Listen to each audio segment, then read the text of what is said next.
every week on average?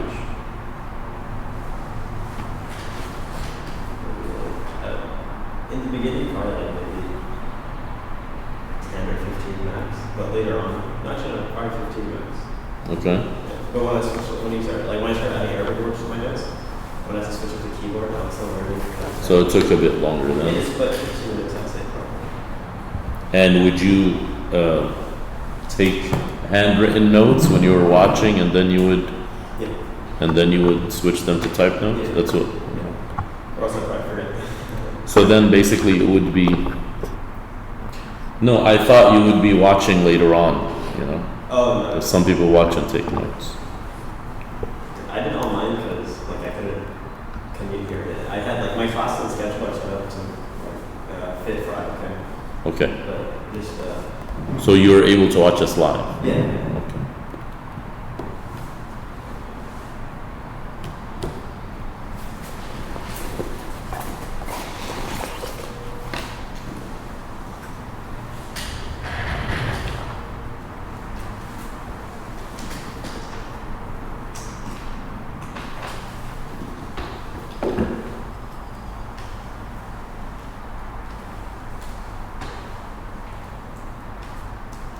You're in what year? First year in Long Beach? Yeah. How big is your NSA? It's not too big. It's fairly active, but it's probably maybe 20 people. Yeah, it seems like that's the case with the Cal States Yeah. in general. Maybe it's because they're commuter schools. No really on campus. I thought you were living on campus. Yeah, I do, but in general, most of the student population is off campus. Okay. Yeah. But next year we're gonna find somewhere smart. Like outside apartment? Yeah, somewhere in the middle of Alabama. Okay.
Okay. Bismillah, alhamdulillah, wassalatu wassalamu ala rasulillah.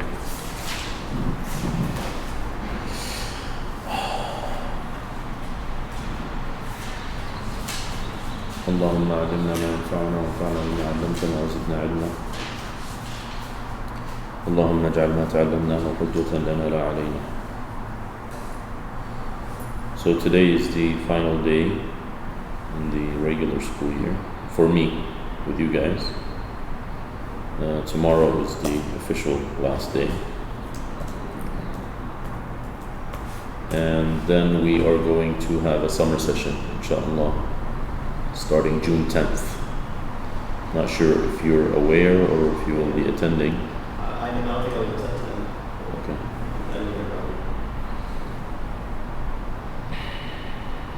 So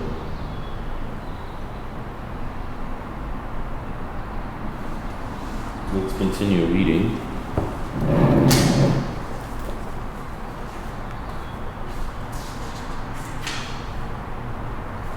على خزائن الأرض, chapter number 16. بسم الله الرحمن الرحيم والصلاة والسلام على رسول الله. قال المؤلف رحمه الله على خزائن الأرض. وكان يوسف يعلم أن الأمانة قليلة في الناس، وكان يوسف يعلم أن الخيانة كثيرة في الناس، وكان يوسف يرى أن في أموال الله.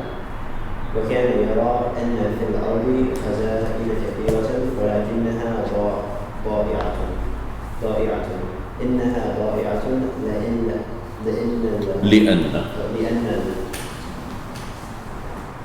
لأن الأمراء لا يرون. Read the حاشية, the footnote. الولاة وأصحاب الأمر لا يخافون الله فيها، فتأكل كلابهم ولا يجد الناس ما يأكلون، وتلبس بيوتهم ولا يجد الناس ما يلبسون، ولا ينفع الناس بخزائن الأرض إلا من كان حفيظا عليما، ومن كان حفيظا وما كان عليما لا يعلم أين خزائن الأرض وكيف ينتفع بها، ومن كان عليما وما كان حفيظا يأكل منها ويخول فيها.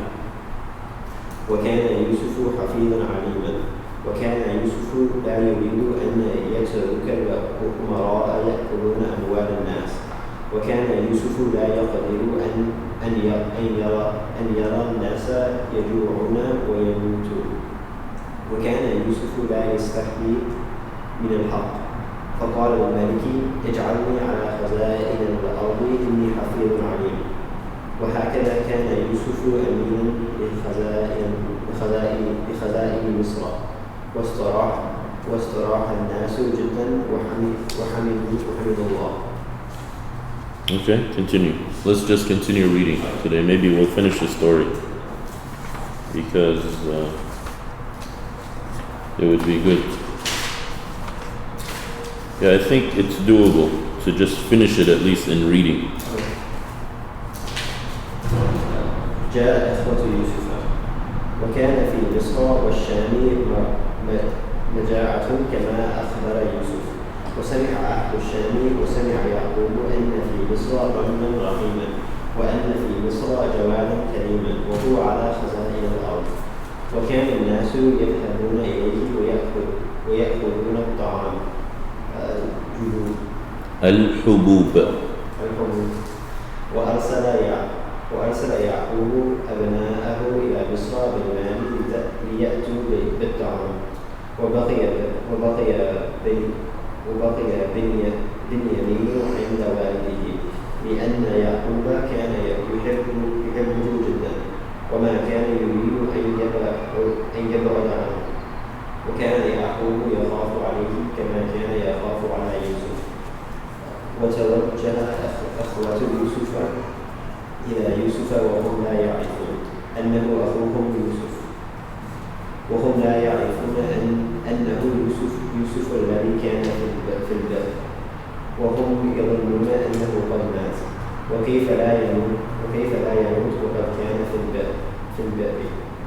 كان في البئر وكانت البئر عميقة، وكانت البئر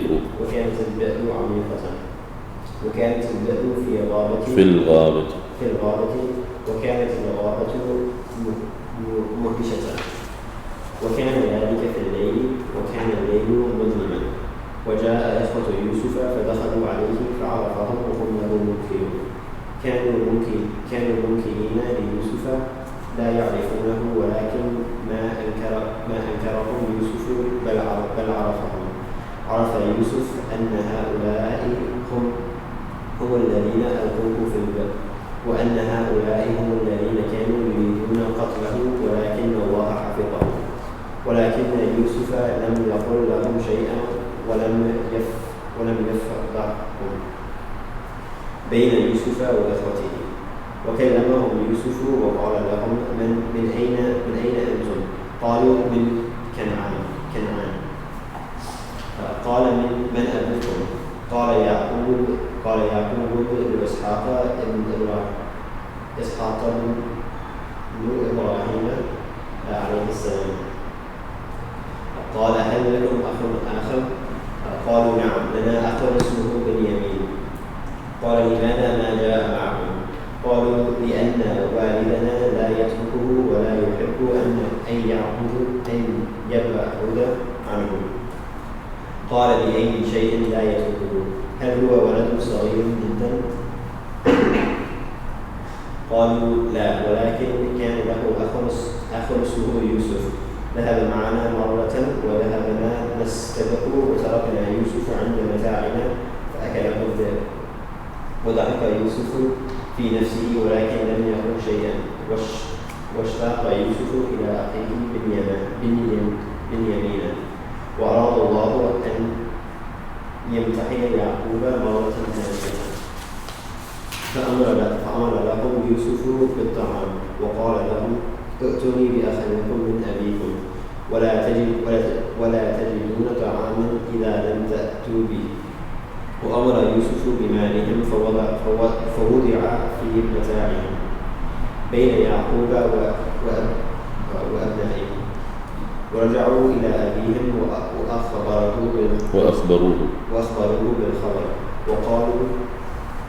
وقالوا له أرسل معنا أخانا وإنا لا نجد خيرا عند العزيز.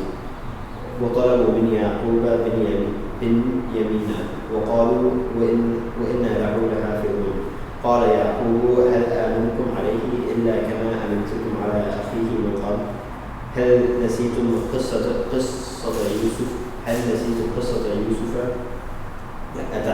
أتحفظون بنيامين كما حفظتم يوسف؟ فالله خير حافظا وهو أرحم الراحمين. ووجدوا ما لهم في متاعهم فقالوا لأبيهم إن العزيز رجل كريم قد رد مالنا ولم يأخذ منا ثمنا. أرسل معنا بنيامين نأخذ حقه أيضا. قال لهم يعقوب لن أرسله معكم حتى تعاهدوا الله أنكم ترجون به إلا أن تغلبوا على أمركم. وعاهدوا الله وقال يعقوب الله على ما نقول وكيل. وقال يعقوب لبنيه يا بني لا تدخلوا من باب واحد وادخلوا من أبواب متفرقة. بنيامين عند يوسف. ودخل الإخوة من أبواب متفرقة كما أمرهم أبوهم ووصلوا إلى يوسف. ولما رأى يوسف بنيامين فرح جدا وأنزله في بيته. وقال يوسف لبنيامين إني أنا أخوك. واطمأن بنيامين ولقي يوسف بنيامين بعد زمن طويل. فذكر أمه وأباه وذكر بيته وذكر صغره.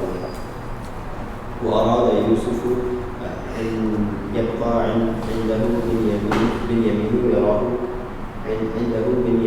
يراه كل يوم ويكلمه ويسأله عن بيته. ولكن كيف السبيل إلى ذلك؟ وبنيامين راجع غدا إلى كنعان. وكيف السبيل إلى ذلك والإخوة عاهدوا الله على أن يرجعوا به معهم. وكيف يمكن ليوسف أن يحبس بنيامين عنده بغير سبب؟ ويقول الناس قد حبس العزيز عنده كنعانيا بغير سبب، إن هذا لظلم عظيم. ولكن يوسف كان ذكيا عاقلا، فكان عند يوسف إناء ثمين وكان يشرب فيه. وضع هذا الإناء في متاع بنيامين. وأذن مؤذن إنكم لسارقون. والتفت إخوته وقالوا ماذا تفعلون؟ قالوا نفتل سواع إناء الملك ولمن جاء به حمل بعير. قالوا تالله لقد علمتم ما جئنا نفسد في الأرض وما كنا سارقين. قالوا فما جزاؤه إن كنتم كاذبين؟ قالوا جزاؤه من وجد في رحله فهو جزاؤه كذلك نجزي الظالمين. وخرج الإناء من متاع بنيامين الإخوة ولكن قالوا من غير خبر من غير خجل. من غير خجل إن يسرق بنيامين فقد صدق أخ له يوسف من قبل. وسمع يوسف هذا البهتان فسكت ولم يغضب وكان يوسف كريما حليما. قالوا يا أيها العزيز إن له أبا شيخا كبيرا فقد أحدنا مكانه إنا نراك من المحسنين. قال معاذ الله أن نأخذ إلا من وجدنا متاعنا عنده إنا إذا لظالمون. وهكذا بقي بنيامين عند يوسف وفرح الأخوان جميعا.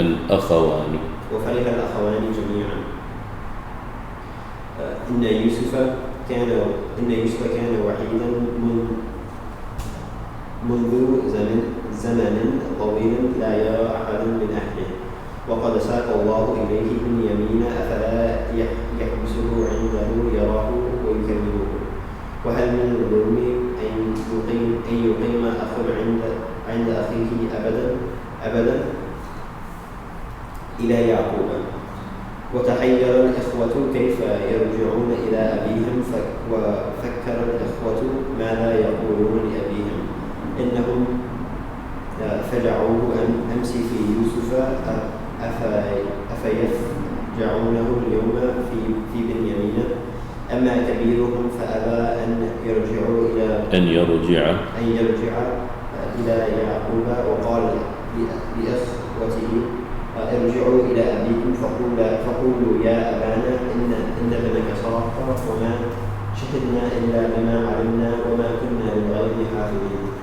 ولما سمع يعقوب القصة علم أن لله يدا في ذلك وأن الله ممتحنه وأن الله ممتحنه. أمس فجع في يوسف واليوم يفجع في بنيامين. إن الله لا يجمع عليه مصيبتين. إن الله لا يفجعه في ابنين. إن الله لا يفجعه في ابنين كيوسف وبنيامين. إن لله في ذلك يدا خفية. إن لله في ذلك حكمة مخفية. إن الله لم يزل يمتحن عباده ثم يسرهم وينعم عليهم. ثم إن الابن الكبير بقي في مصر أيضا وأبى أن يرجع إلى كنعان. أفيفجع في الثالث أيضا وقد فجع من قبل في اثنين. إن هذا لا يكون. وهنا اطمأن يعقوب وقال عسى الله أن يأتيني بهم جميعا إنه هو العليم الحكيم. يظهر السر. ولكن يعقوب كان بشرا في صدره قلب بشر لا قطعة حجم. فذكر يوسف وتجدد حزنه وقال يا أسفا على يوسف. ولامه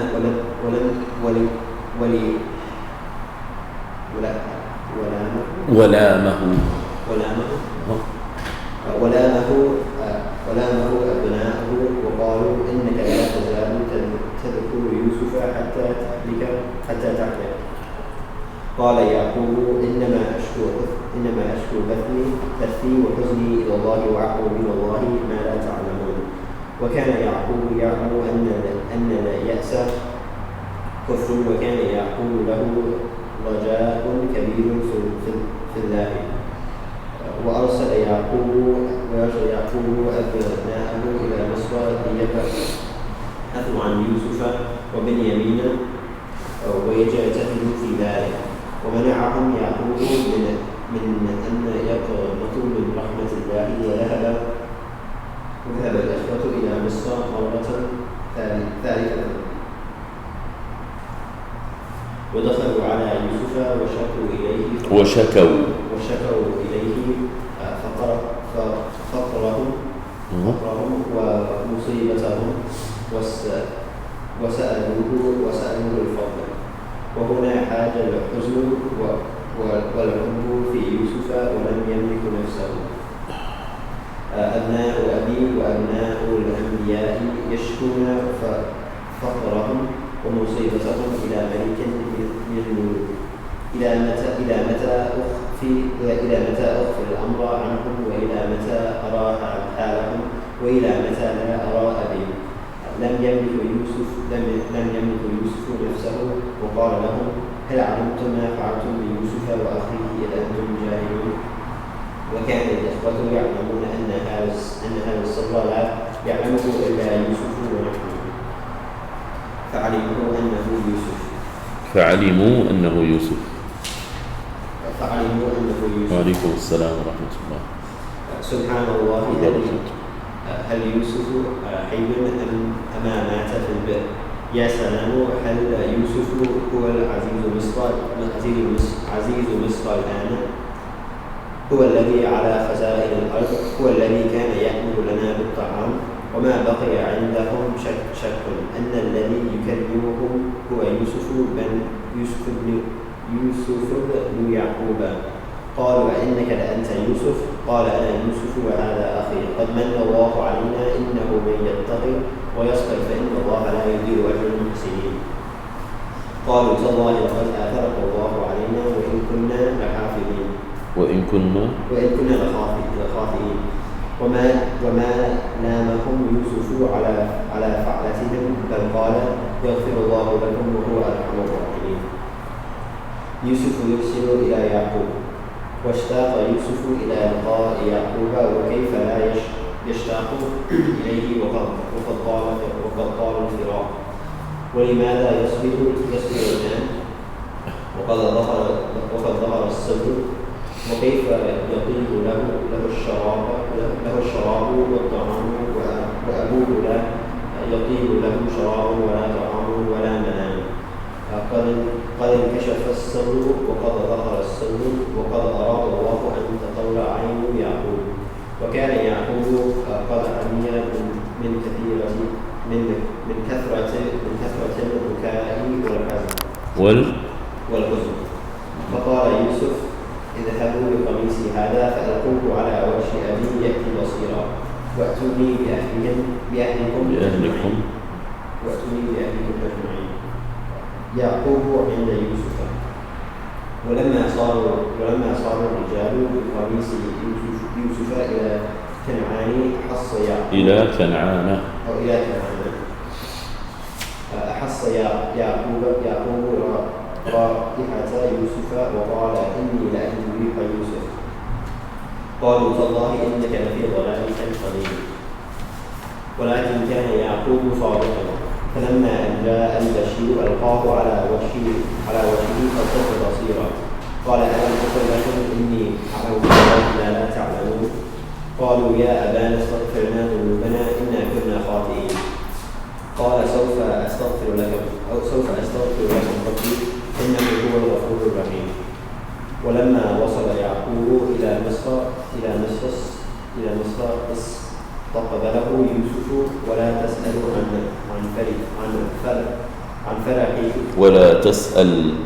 تسأل عن فرحهما وسرورهما. وكان يوما مشهودا في مصر وكان يوما مباركا. ورفع يوسف أبويه على العرش ووقعوا كلهم سجدا ليوسف. وقال يوسف هذا تأويل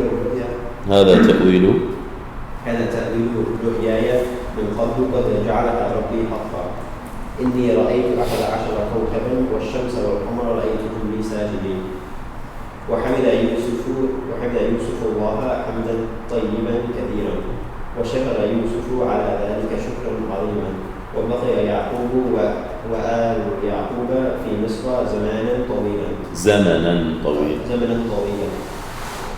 ومات يعقوب وزوجه في مصر ولم في مصر. حسن العاقبة.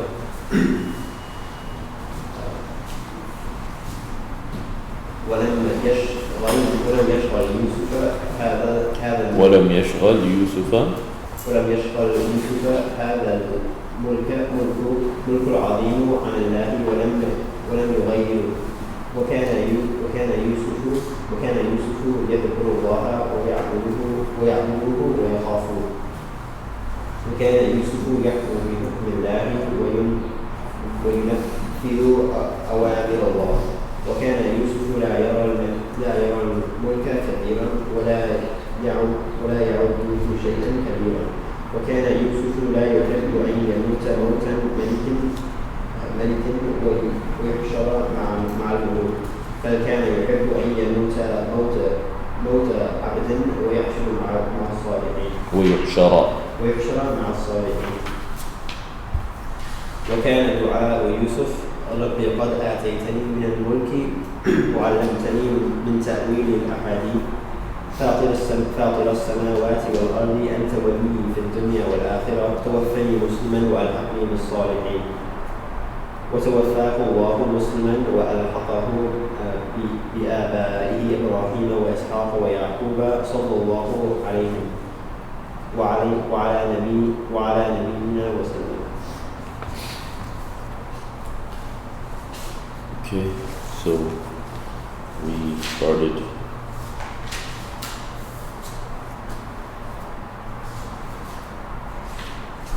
على خزائن الأرض 16. Didn't take us that long, right? It's 8:40.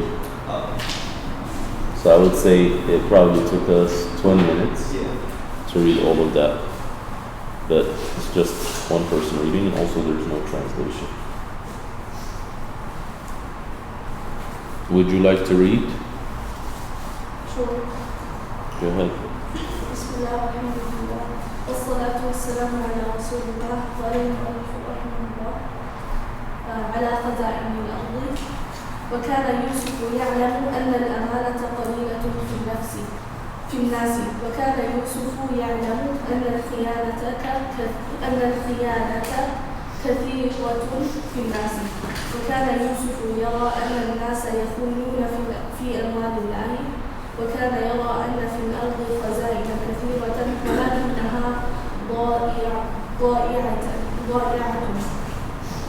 إنها ضائعة لأن الأمراء لا يخافون الله فيها. What's الأمراء؟ الأمراء الولاة وأصحاب الأمر. لأن الأمراء لا يخافون الله فيها فتأكل كلابهم ولا يجد الناس ما يأكلون وتلبس بيوتهم ولا يجد الناس ما يلبسون ولا يجد الناس ما يلبسون. ولا ينفع الناس بخزائن الأرض إلا من كان حفيظا عليما. ومن كان حفيظا وما كان عليما لا يعلم أين خزائن الأرض وكيف ينتفع بها. ومن كان عليما وما كان حفيظا يأكل منها ويكون فيها. وكان يوسف حفيظا عليما. وكان يوسف لا يريد أن يترك الأمراء يأكلون أموال الناس. وكان يوسف لا يقدر أن يرى الناس يجوعون ويموتون. وكان يوسف لا يستحيي من الحق فقال للملك اجعلني على خزائن الأرض إني حفيظ عليم. وهكذا كان يوسف أمينا لخزائن مصر واستراح الناس جدا وحمدوا الله. جاء إخوة يوسف. وكان في مصر والشام مجاعة كما أخبر يوسف. وسمع أهل الشام وسمع يعقوب أن في مصر رجلا رحيما وأن في مصر جوادا كريما وهو على خزائن الأرض.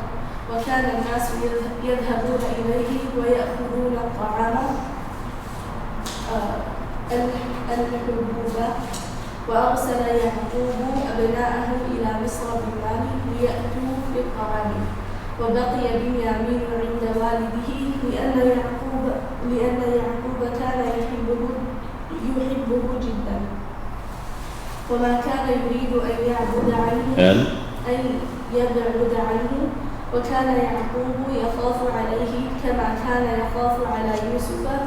وتوجه إخوة يوسف إلى يوسف وهم لا يعرفون أنه أخوهم يوسف، الذي كان في البئر، وهم يظنون أنه قد مات. وكيف لا يموت وقد كان في البئر؟ وكانت البئر عميقة، وكانت البئر في الغابة، وكانت الغابة موحشة. وكان ذلك في الليل، وكان الليل مظلما. وجاء إخوة يوسف فدخلوا عليه فعرفهم وهم له منكرون. كانوا منكرين ليوسف لا يعرفونه، ولكن ما أنكرهم يوسف بل عرف يوسف أن هؤلاء هم الذين ألقوه في البئر، وأن هؤلاء هم الذين كانوا يريدون قتله، ولكن الله حفظه. ولكن يوسف لم يقل لهم شيئا ولم يفضحهم. حسن.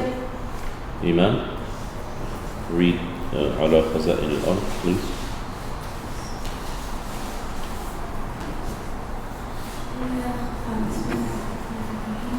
على خزائن الأرض. وكان يوسف يعلم أن الأمانة قليلة في الناس. وكان يوسف يعلم أن الخيانة كثيرة في الناس.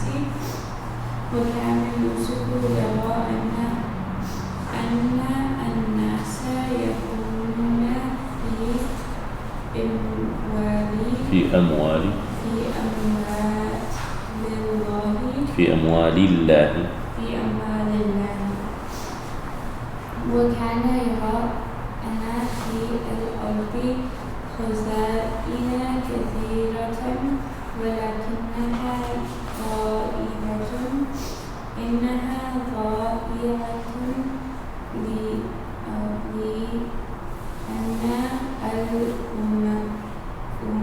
الأمراء لا يخافون الله فيها فتأكل كلابهم ولا يجد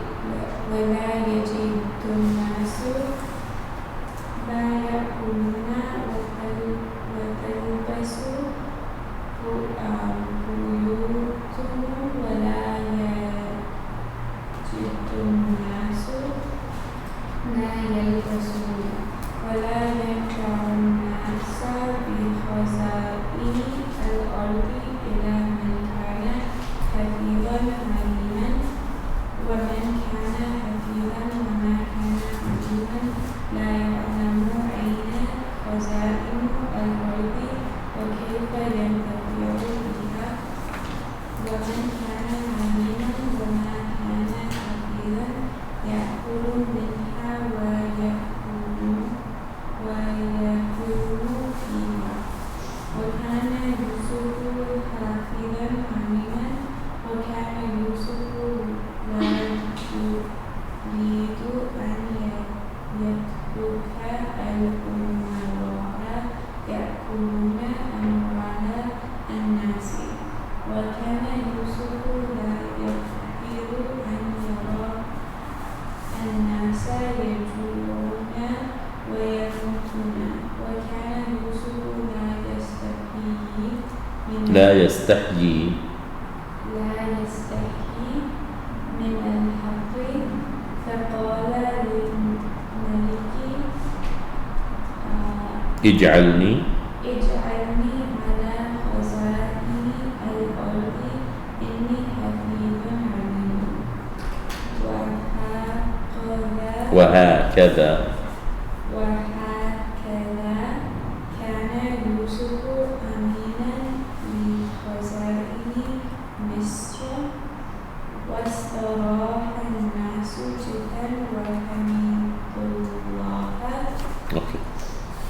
Bismillah, alhamdulillah, wa salatu wa salam ala rasulillah. Ala khaza'in al-ard. Khaza'in is the plural of khazina. And khazana is to store something. And this word now becomes the root of multiple other things. So in modern standard Arabic, khazina would be like your, the safe box that people keep in their homes. That would be a khazina or a khazna. Let's see what other words come about. But it has to do with the storage, storing something.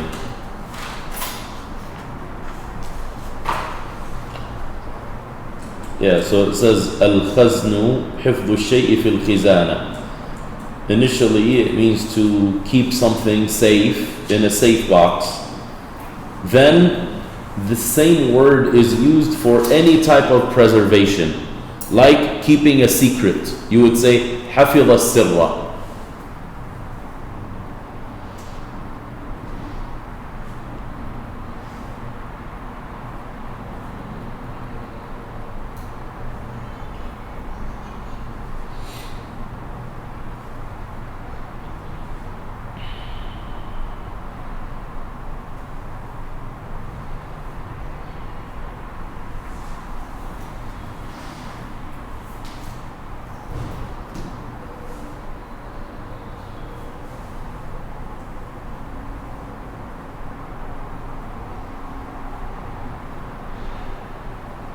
Okay.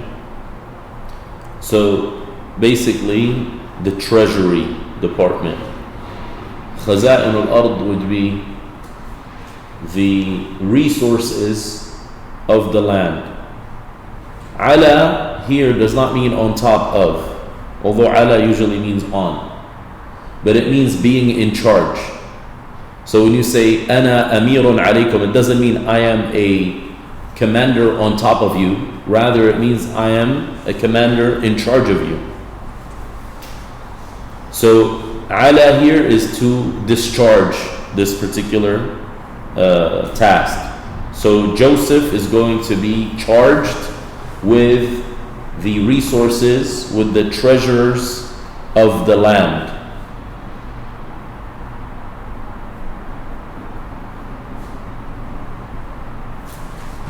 وَكَانَ يُوسُفُ يَعْلَمُ. Joseph was aware. Ilm here is awareness. What was he aware of? أَنَّ الْأَمَانَةَ قَلِيلَةٌ فِي النَّاسِ. Amana is keeping trusts, being trustworthy.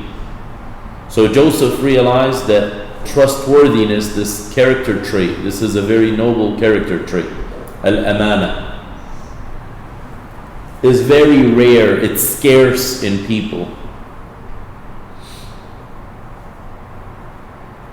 Speaking of scarcity and something that's rare, the description that Allah uses for believers is always small in number. And the big numbers are always, as far as people are concerned, big numbers always signify problems.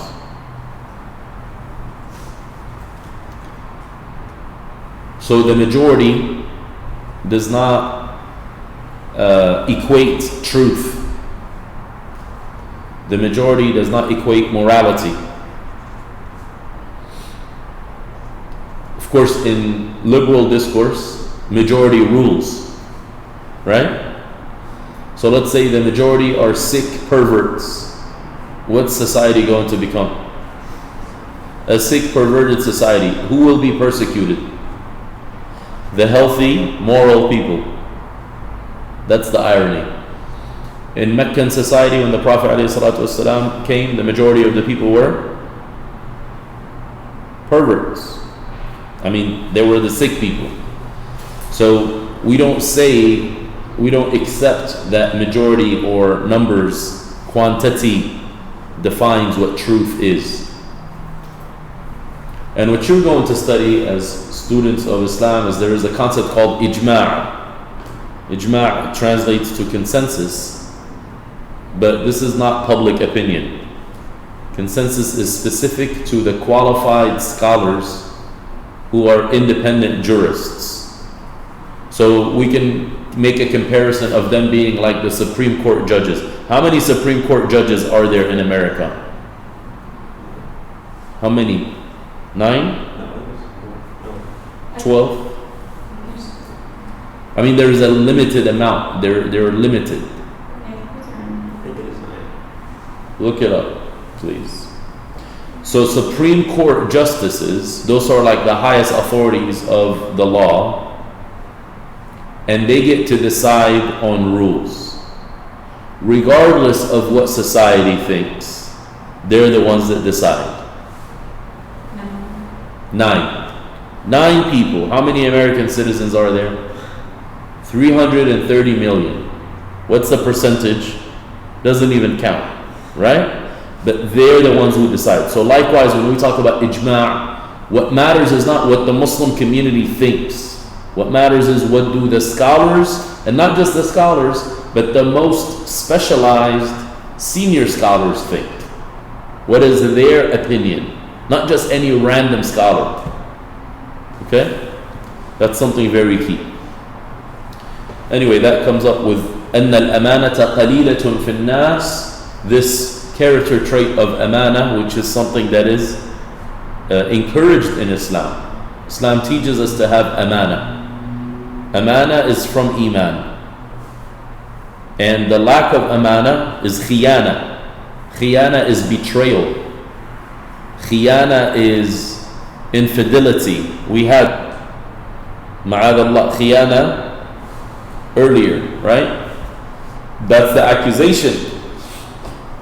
That's the accusation. Wa alaikum salam. The accusation against Joseph was that he was committing betrayal. He was he was committing infidelity against his master. But that contradicts being prophet. The prophet's characters were about amana. That's why the nickname of Rasulullah sallallahu alaihi wasallam even before revelation was Al-Amin. So Al-Amin is one who possesses amana. May Allah help us to achieve amana. وَكَانَ يُوسُفُ يَعْلَمُ أَنَّ الْخِيَانَةَ كَثِيرَةٌ فِي النَّاسِ. Here we go. The word kathira is the opposite of qalila. Joseph knew for sure, he was fully aware that betrayal, that cheating, that infidelity is very prevalent. Here, when we say kathiratun fin nas, instead of saying plentiful in people, rather you say it is very prevalent in people.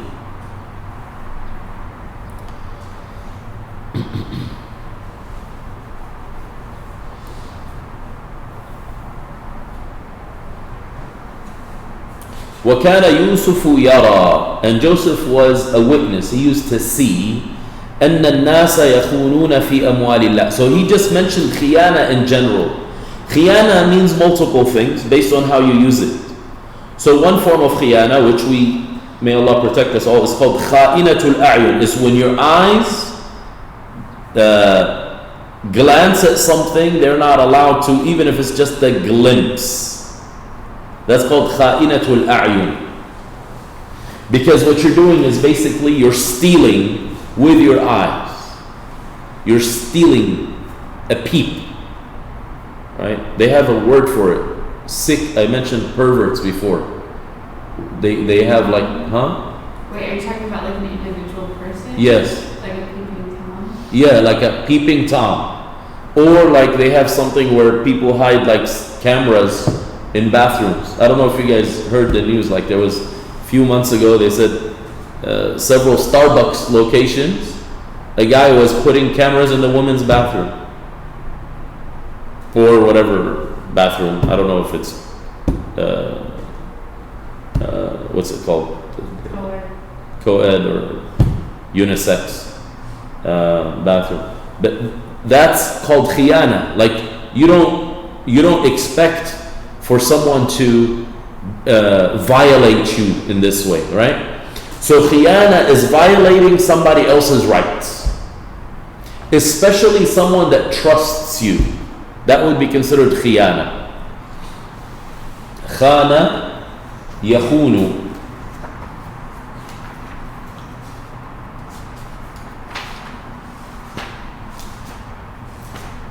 And Allah hates al-kha'inin. You know how people say God is love, He loves you unconditionally? Not if you're a kha'in, He surely does not love you then. Al-khiyanatu wal-nifaq, it says, is one and the same. This is very interesting. Nifaq and khiyana are one and the same. However, khiyana is typically used regarding trusts and contracts. That's when khiyana is used. Whereas nifaq is used typically for religious matters, where someone claims belief and they internalize this belief. Al-khiyana is مخالفة الحق بنقض العهد في السر. Khiyana is to go against the truth by breaking a contract in secrecy. To go against the truth by breaking a contract in secrecy. So let's say we have a contract, and our contract is, for example, that you will not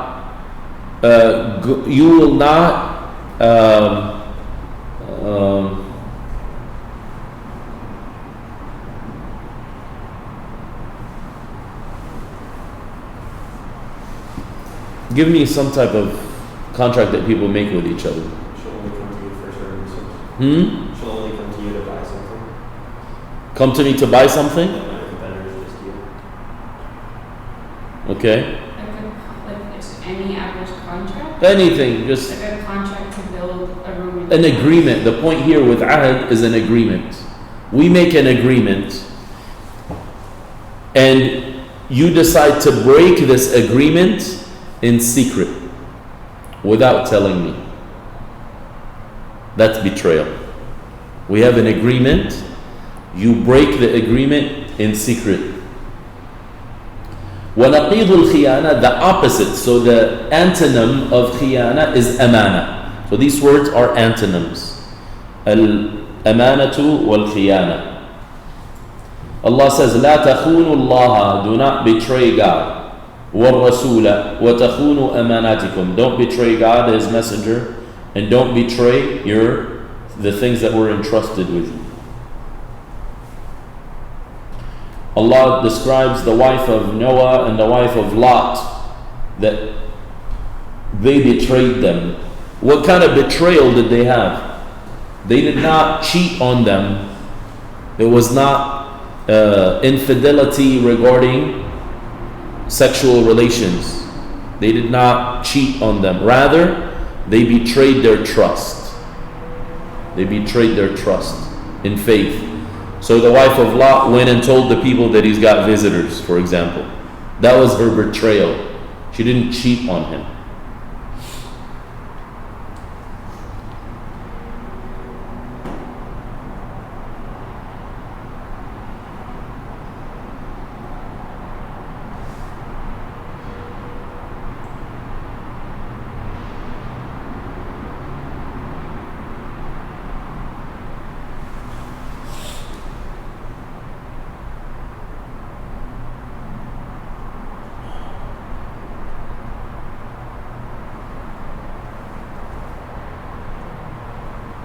And then you have something called ikhtiyan. Ikhtiyan is the thought of betrayal, but you don't betray. So Allah mentions it. عَلِمَ اللَّهُ أَنَّكُمْ كُنْتُمْ تَخْتَانُونَ أَنفُسَكُمْ. This is in light of Ramadan actually, and fasting people, because in the beginning they were not allowed to have relations with their wives, even at nighttime in Ramadan. So some of them had the feeling like they were tempted to do that. So Allah says, Allah knew that you were going to do that. فَتَابَ عَلَيْكُمْ وَعَفَ عَنْكُمْ. So He forgave you. وَعَفَ عَنْكُمْ. فَالْآنَ بَاشِرُونَ. Now it has become lawful for you to have relations with them at night. So that's khiyana. So Joseph now knows this environment. And again, this is key. That's how the prophets see things. They see reality. They don't get blinded by the lights. Most people are blinded by the lights. So they're fooled. They think, oh, they're only doing good things. They only have good intentions. The prophets look with a specific lens. What lens is that? The lens of Iman. Not your lens. The lens of wahi, revelation. So when you see with that, it's like bright lights that expose things. And that's why they're able to realize these things. Now, some people say, yeah, I give everyone the benefit of the doubt. That's not prophetic. That's called being gullible. The prophets were not gullible people. They were very aware of what's going on. So being gullible is not praiseworthy. If you want to be gullible, you shouldn't have anything to do with community work, with leading others. You should just stick to yourself. You can be gullible all you want because the liability is small. But if you lead a community or you teach people or you're a person whose opinion is sought after and you're gullible, guess what you're going to be doing? You're going to be leading everybody in your gullibility and stupidity. And that's why leadership is extremely, extremely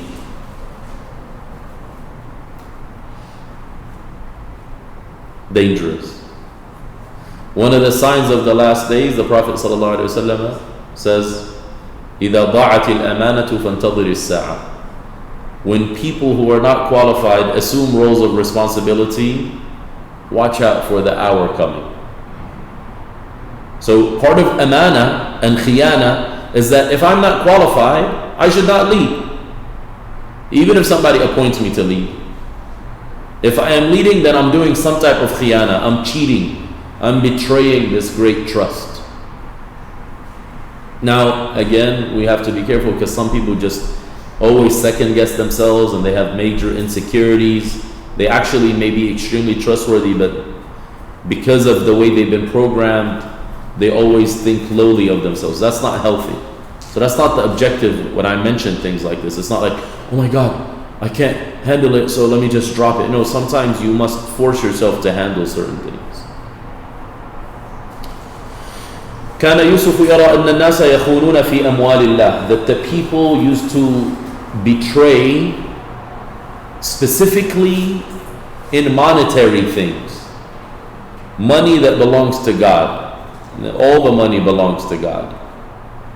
That typically whenever amwal Allah is mentioned, that construct typically means public funds.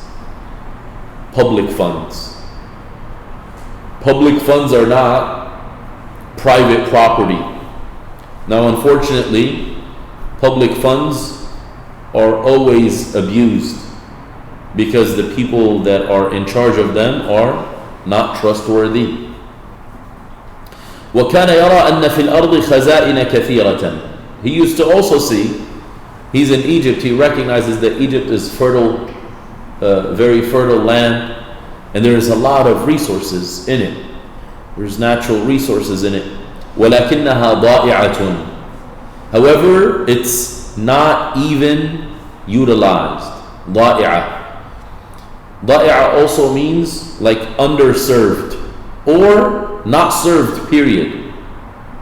So when you say ضَاعَ, means something is lost. But what it also means is that there is no one in charge of it. Let's say you have cattle.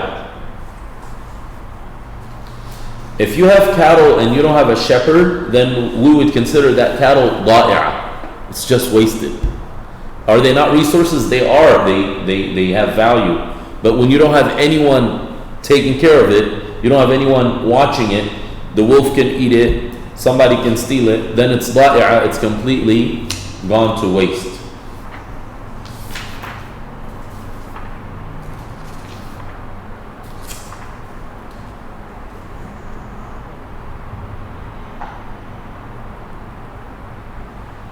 Yeah, if you don't check up on something, you would say it's wa'i'.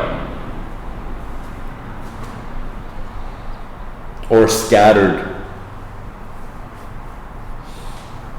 Now he explains why it's that way. So this is key. Now he gets into politics again, and this is politically incorrect. But we have to read it because we're reading children's stories. So just bear with me. Freedom of speech. You know? Like what people don't realize is children's books have a lot of politics in them. You guys realize that, right? Politics start when you're a child. Yesterday I was watching a news item about a book that was published recently called P for Palestine. It's a book to teach children the alphabet. In New Jersey, in a town in New Jersey, the city council has banned the book from the public library. I want you to watch the video and tell me what you think. And then I'm going to give you other comments also about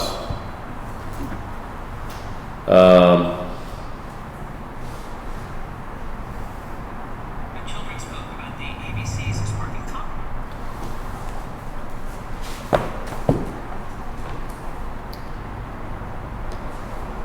This is the disclaimer before we get into the politics here, by the way, just so you don't blame me for what is about to come.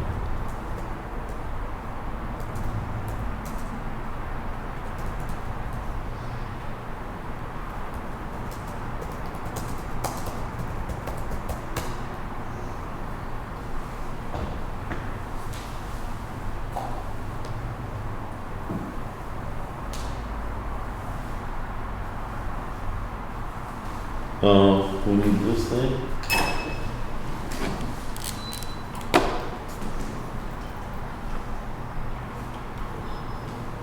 Can you guys watch it? Or not yet?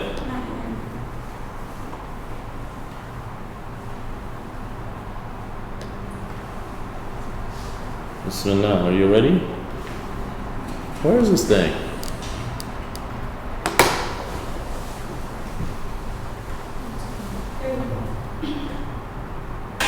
Okay, P for Palestine. Now, I have not read the book. I don't know what's in it. I am not endorsing it. Okay? Hello? Agreed? Yes. This is just a news item. Alright? I want you to pay attention to what is about to be said here. Bismillah. This is ABC 7 in New Jersey, A New children's York. book about the ABCs is sparking Why controversy is in it one silent? New Jersey town. I need your help, somebody with technological. Check out the book on I think it's BNE USMR. How do you do that? Come and help me. Not yet. I don't know how to do that. It's just, Speakers? yeah. Why did he do that? Maybe drop it. Oh, there you go. It should work. Now it should work? I think so. Bismillah, folks. Appreciate your technical support. A children's book about the ABCs is sparking controversy in one New Jersey town. It's called P is for Palestine, and while the author says it's meant to teach people about Palestinian culture, critics say it promotes anti-Semitism, leading the Highland Park Library to leave it off the shelves. Eyewitness News reporter Anthony Johnson has more. The title and cover of this book look innocent enough, but P is for Palestine is causing a controversy, and as members of the Jewish community in Highland Park pushing to keep it out of the local library. It's a symbol. It says that it's okay to have books that teach little children to hate. The book is for Did you read who this guy is? He's a rabbi. He's a sheikh. Okay? children with illustrations showing Palestinian activities from playing, cooking, and protest. A's for Arabic, my tongue, down and... The author, Golbar Barshi, is Iranian-American, and her works have stirred emotions in the past. She claims P.S. for Palestine is about pride and not promoting violence. This is a children's book about children who have basically no books written about them in English in this country. But her choice of using intifada as the I word is raising eyebrows. It's anti-Semitic, and I'm telling you, the Jewish community here is up in arms. So people don't understand what intifada means. Intifada means resistance. The Women's March is intifada, is resistance. P.S. for Palestine is not in the library, awaiting a final decision from the Board of Trustees. Residents have been debating over the book and its author coming to town. I'm open to it. And if a lot of people want to see it, there must be a reason. That's what I think. She might want to think long and hard about who her target audience would be if she came here. It's being used to teach little children about how great the Palestinians are, and we should murder the Jews. That's the bottom line. This is not about just my book. This is about our First Amendment. The library's Board of Trustees was expected to meet on Monday to discuss bringing the author and this book to the library, but that meeting has now been postponed till June the 5th.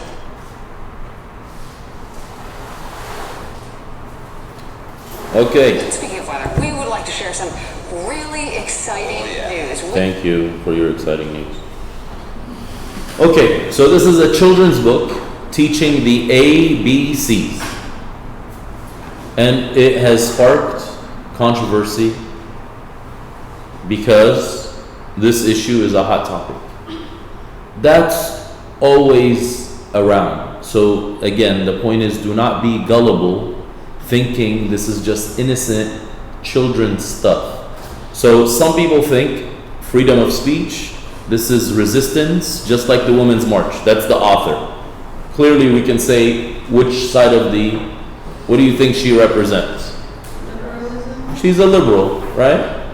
Okay, the opposite side are people who feel like this is anti-Semitic and it's talking about murder. I don't know how they got that, because I don't know where you can get murder from the ABCs, except if M is for murder. I don't think that's in the book.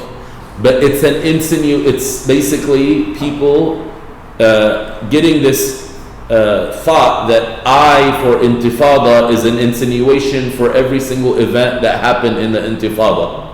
And intifada happens to be a revolution that basically is peaceful protests moving to throwing rocks and then advancing to suicide bombings. Right? Now, this rabbi is playing the victim card, and he's saying this is anti-Semitic, this is talking about how great the Palestinians are, and that you should murder the Jews. Plain and simple. He's simplifying it for you. Why is he simplifying it? Because you're dumb. The viewer is dumb. And when you hear that, you're like, oh my God, they're teaching children to murder Jews. Oh my God, we can't allow that to happen. You've already decided and judged the book before even looking at it. That's why I said in the beginning, my disclaimer is, I have not read the book, I'm not endorsing it. I'm just showcasing an example of what. Why am I talking about this? Come on, folks. We're reading Qasas al-Nabiyyin. Qasas al-Nabiyyin is what kind of book? What is the title? Qasas al-Nabiyyin lil-Atfal. What does that mean? For children. Just because they're children does not mean you're not going to indoctrinate them in the belief system that you have. Pay attention to this. As believers, we must teach our children from the moment they are born the truth. And other people who have their belief systems, they do the same thing for their children. So right now, in first grade in the state of California, same-sex marriage is taught in social studies class. This is the law. You're like, first grade? Why should they be taught that? I mean, you're not even talking about being sexually active yet. They're like, no, it's to mentally prepare them to recognize that families as such are normal families. You can have two mommies, and you can have two daddies, and you can have one mom, one dad, or, those are the options. So you don't feel that it's weird, right? So that's a type of indoctrination. There is a system and a belief system pushing that. So don't think that children's books are innocent. I've been dealing with this now with different community members. typically people like in middle school, it seems, are addicted to Harry Potter. The parents have no idea what's in Harry Potter, and people have read the whole series, and their mind is completely twisted. I recently read an article, I don't know if we mentioned it in class, but how millennials' politics are shaped by Harry Potter. That the whole book was infused with politics, and people don't realize that. So one of the things they mentioned, I don't know Harry Potter, like I just saw some billboards, but I haven't read it. But they gave some examples that, for example, how millennials or the younger Generation Z is after millennials. They're more open, for example, to foreigners. They're more open to immigrants. Why? Because in Harry Potter, there is some type of thing where strangers come in and you welcome them into the place.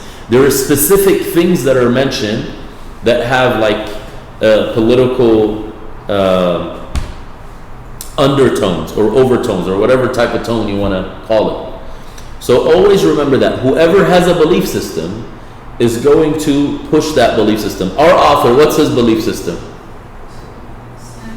His belief system is Islam. He believes in it fully. He's writing a children's book. He's going to ingrain Islam into the children's book. Right? And children need to realize, now we're not going to tell them everything. So in the story of Joseph, he didn't get graphic about sex, right? He didn't. Although the lady was trying to have sex with him, that's all it is. But he didn't say that because you're not on that level yet. But he says, I'm not going to betray my master, right? So you teach them about being trusted. When we were commenting on it, we said how you observe certain etiquette in front of the opposite gender. You can say words like that as part of our sex education, which is age appropriate, right? So here he moves on and he says, the reason for that is because لأن الأمراء لا يخافون الله فيها. So umara is the plural of amir. And then he describes amir on the bottom and he says al-wulatu wa ashabul amr. Wulat are those who are politically in charge of something. They're called wali. A governor is a wali. Wulat is the plural. It means they have wilaya. And wilaya means they have a administrative or executive role. So a wali is such a person. Ashabul Amr means the ones that are associated with giving instruction and command, enforcing things. All right? So they're called umara, which is the plural of amir. On the topic of children's books, I wanted to share something with you that also has been on my mind, but one of the scholars shared it with us this morning about a particular topic. I don't know if any of you guys have seen, but there is this book called, let me see,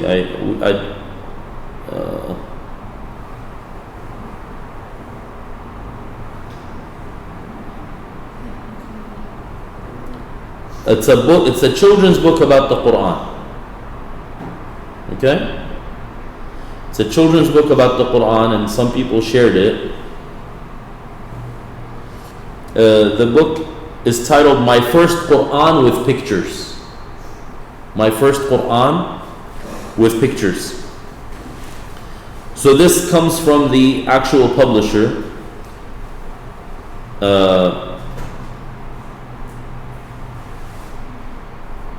The publisher wrote a letter because it's been passed on a PDF. Okay? So the author is upset that it's passed on a PDF and people are not supporting the actual project. So this is what one of the scholars said, and I want you to keep this in the back of your mind because we spoke about this briefly when we spoke about movies, like The Message, and how memories are ingrained about certain images that we see. So he says, I have serious reservations about pictorial Quran like this for many reasons. When teaching the story of Abraha, who's Abraha? Abraha and the elephants to some youth, they said, yeah, we saw that. I've noticed that with my own children. They tell me to tell them stories of the Prophet, and when I say a story, they'd watch the cartoon about it, and they already have the image in their eyes. They're like, yeah, we know how that happens. The problem here is multifaceted, because sometimes the cartoon is not accurate. Like the movie The Message is not accurate. Okay? They add different dramatical effects. He says, meaning the cartoon version, and thus we know it. The first visual impression a child gets from cartoons becomes dominant in memory and very hard to counter. The unseen is just unseen. And visualizing the unseen, al-ghayb, which is what these stories are all about. They're all ghayb, because we did not witness them. Visualizing the unseen by making pictures is very dangerous. A reader's individual interpretation or visual images is to be left to his creative imagination from the descriptions. This is how Allah talks to us in the Quran.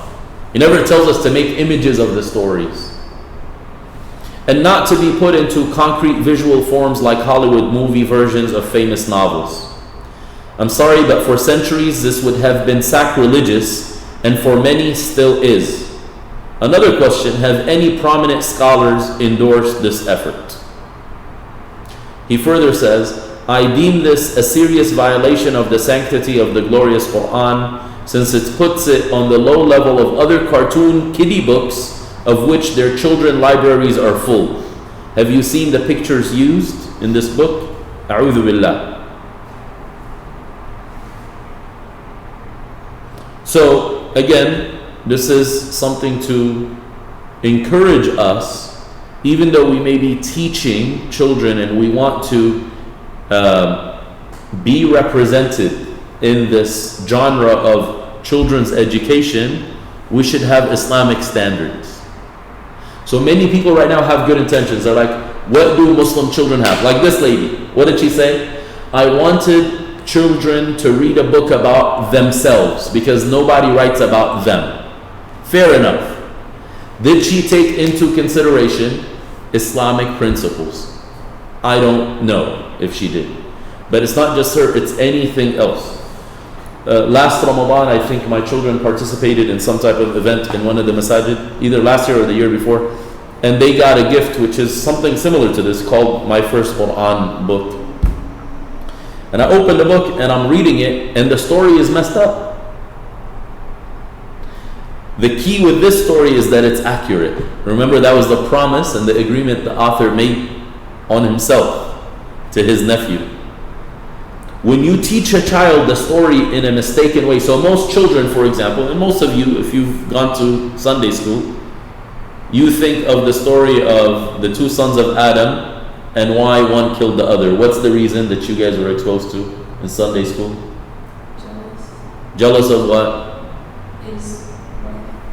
His wife, because one got the pretty girl and one got the ugly girl, right? That's how most people think of this story. That's not mentioned in the Quran. The Quran said they made offerings. One made an offering that was pure and one made the worst type of offering. Allah accepted the offering that was pure. So then the one that was rejected said, I'm going to kill you. Is there a difference, you think, between the two? Huge difference. It's jealousy, yes, but there is more things behind it. So many Muslims now, so I'm telling you guys this because you're not children anymore, but maybe you will have children or you have children around you. Be selective in the Islamic material that you bring them. Not everything is actually Islamic. And then be selective in all the material that you share with them.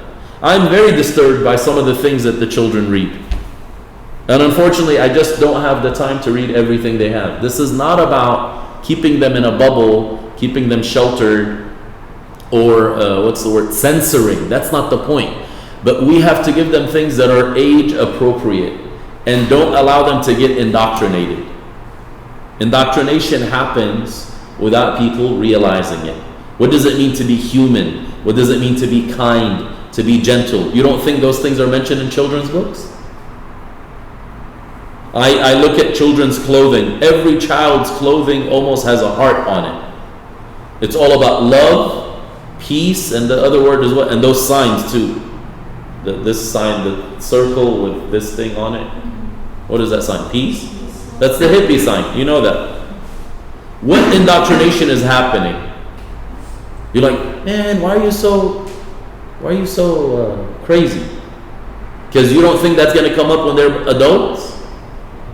If all they see is hearts, hearts, hearts, and people do this sign, I don't know what this sign is, like this. I don't know what this is. It's an actual heart. I don't know about that. The heart doesn't look like that, but it's the heart sign. Yeah. Look at the history of the heart sign and what it represents. If you read anything on it, it's actually subliminal messaging for sex. It's very crazy stuff. It's actually very perverted. Disney has a lot of sex material in the movies without you realizing it. And it's going into your brains. So that's the sex issue, because I mention this because when you say big words, people are like, it gets their attraction.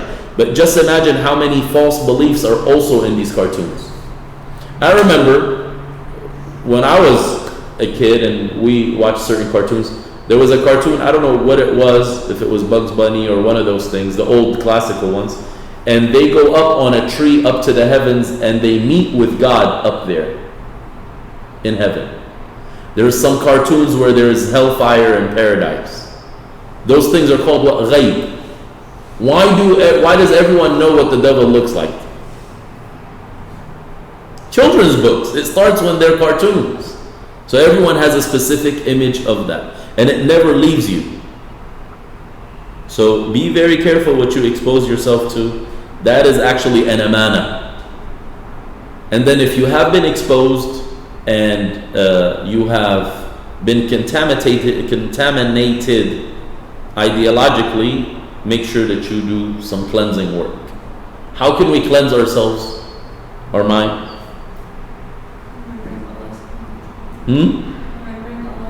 Other than that, that's not going to clean this mess that's in here.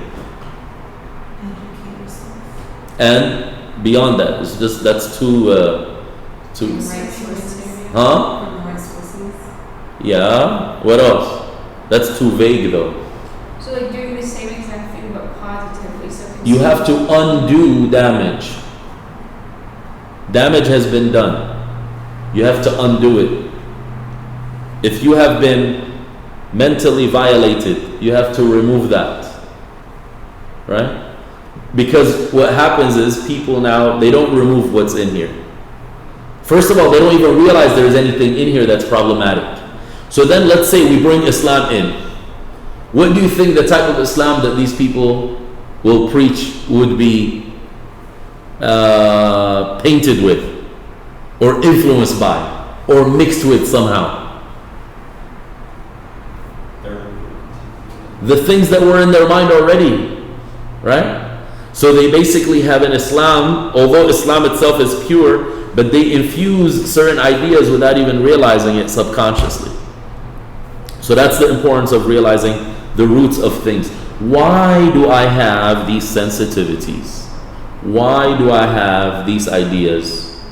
And are they actually true, or are they something from within my programming? May Allah guide us and forgive us and protect us. Anyway, inshallah, when we continue this book, we will carry on from where we left off. So we left off on a political note. Al-Umara. Al-Umara means political people, politicians.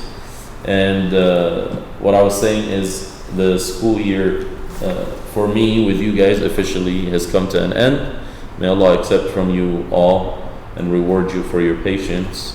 I have an idea and a thought that I was thinking of this morning, which is to try to incorporate, for those who've turned in notes from the class, to incorporate them all into a document, and for me to edit it, and maybe we can produce it somehow, and that would be like our class project, and hopefully it will be of benefit. I'm gonna see ways of doing that.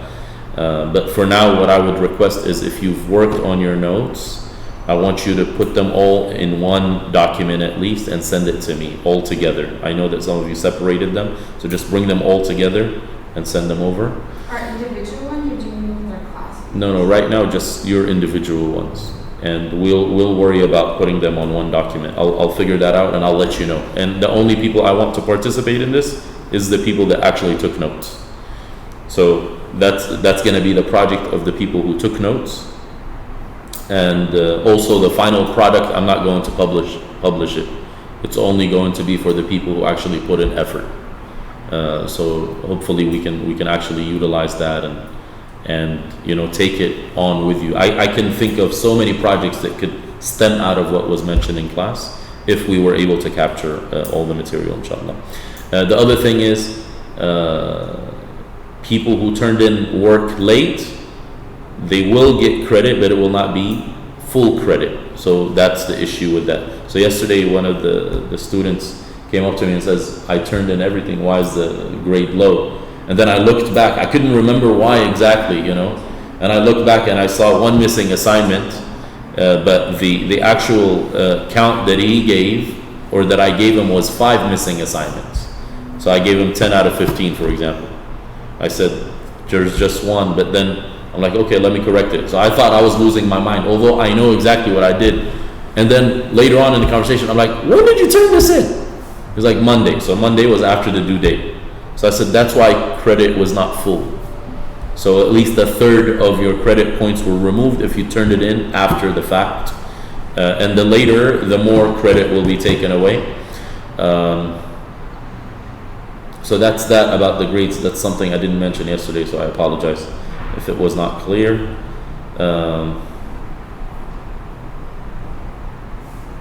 Yeah, so that's really it about the notes. Also, I don't know if you guys have seen, but Sister Sarah, Jazallah Khairan Bakr, has brought every reference I mentioned, whether a book, an article, or a video, and she put it up on a document. Any of you guys seen that document? So I would like for us to also incorporate that into the notes somehow. Like there was recommended readings and there was references and stuff like that for many of the things that we did this year. We will be starting the summer session June 10th. Any of you guys signed up in that? You're signed up? Or you signed up? I have to communicate it, but I intend. Okay. Sarah? Not yet. I still need to Okay. out the situation. Okay. So just wanted to remind you of that. Wait, when can we see your grades? They will be published on the Oh. 25th, so in 2 days. Oh, okay, because when you mentioned the other student where you saw his grades, I thought that. On the paper. We saw the grade on the paper. I wrote the grade for the homework assignment. Oh, since I wasn't here yesterday, would you have been? Yes. Also, if we have our notes in bullet points, we would like to put it in paragraph form. If you have it in? Bullet points. It depends how you like to do it. What you turned in was for grade. If you turned in work, you got the full grade. That's it. I wasn't really looking for too much, even if there was mistakes. But now if you want to kind of like clean it up and make it in paragraph form, that's all fine because it will be produced for publication.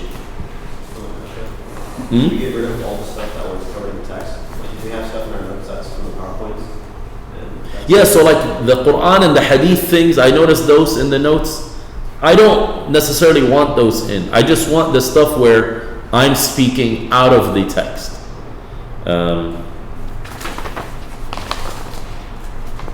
Except if you feel that it's very beneficial. That's the key. But I don't want it to be like a copy of the book that we already have, which is like Intro to the Sciences of Quran or Intro to the Sciences of Hadith.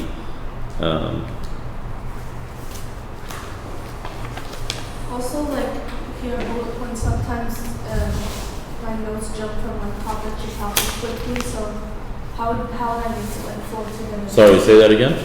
Sometimes in notes, I kind of jump from topic to topic quickly. You have the full grade for the top one, so you don't have to worry. So how would I make it flow? Sorry, say that again. In notes, in each bullet point, sometimes I jump from topic to topic and it's kind of like choppy. So how do I make it flow? You don't have to. We'll do that when we combine everything together. Let me worry about that for now.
So,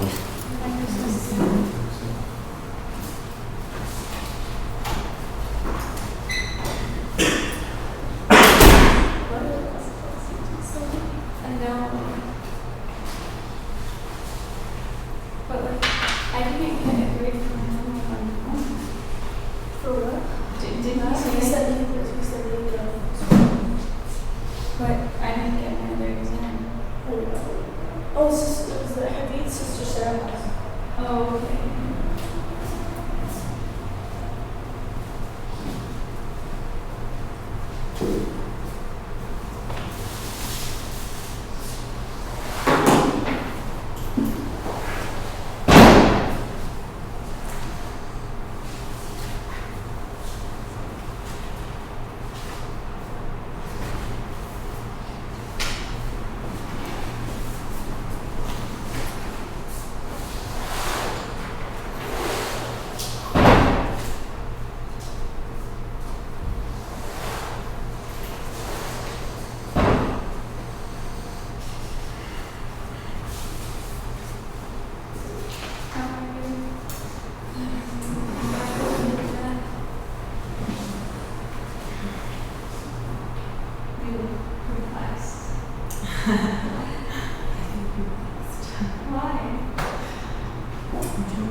I just hang out with this girl.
Sister Sarah has them.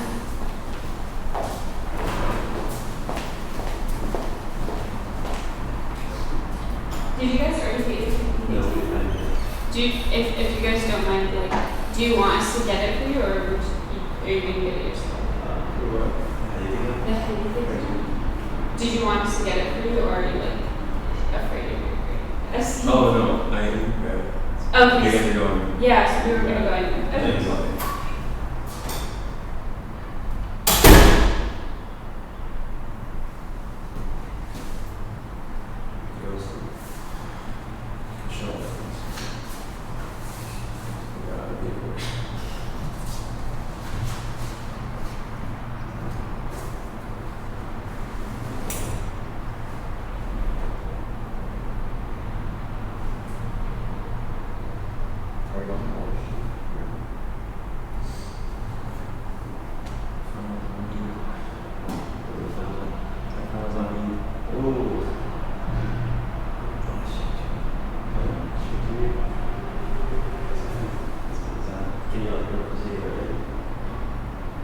I mean, it's very basics.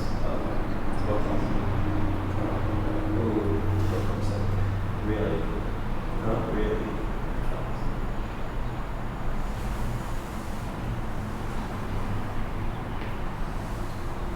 Thanks a lot. So that's the ones.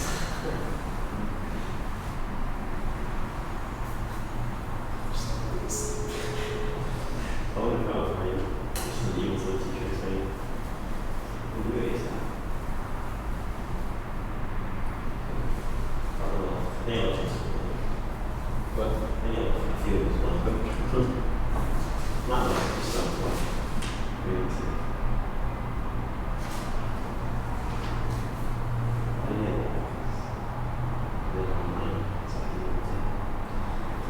That's what I did.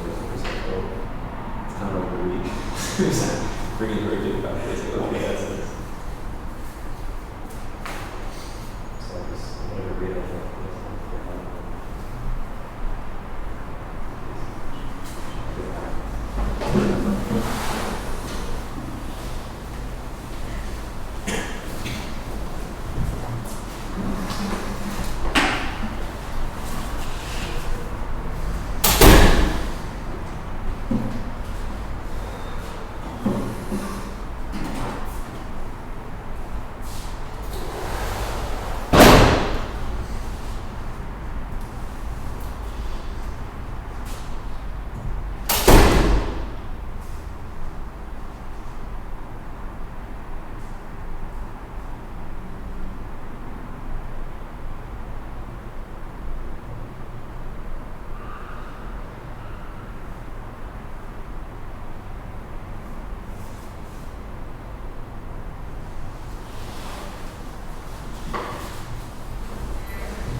Oh.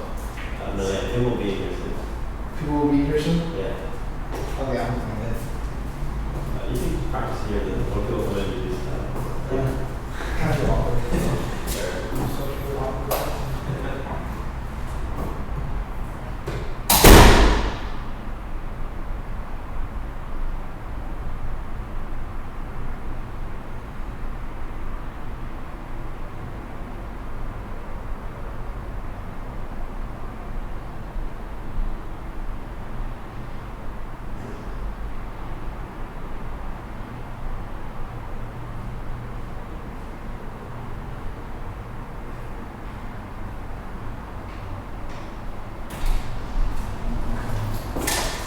Super.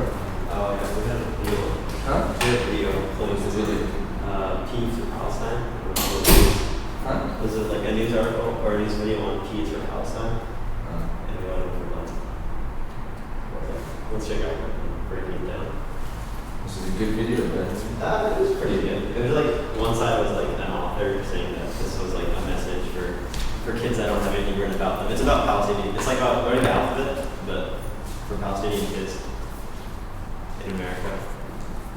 Like it's like the ABCs, but A is for Arabic, Uh-huh. and P is for Palestine, and I is for Impala. And so people were upset and it got banned in the city in New Jersey. Oh. So it made it to the news. And so they had like the author on one side, and like they would switch back to, they interviewed a rabbi also, who called anti-Semitic, spreading hate, teaching children murder.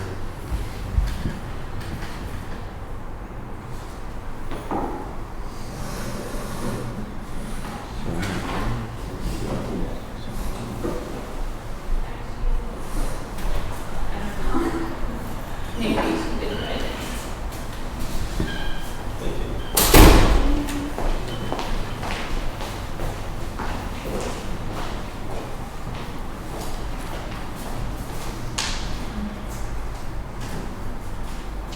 Is that a quiz you guys are getting back?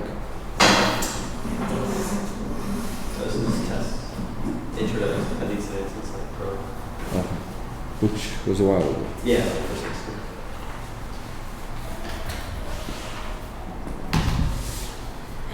Here.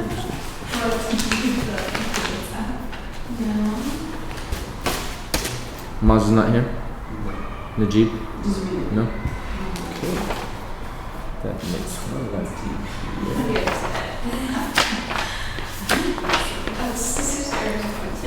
Man here.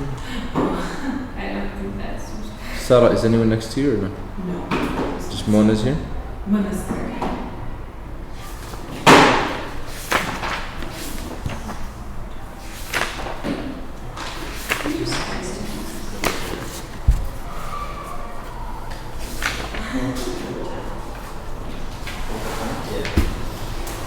That's so strange.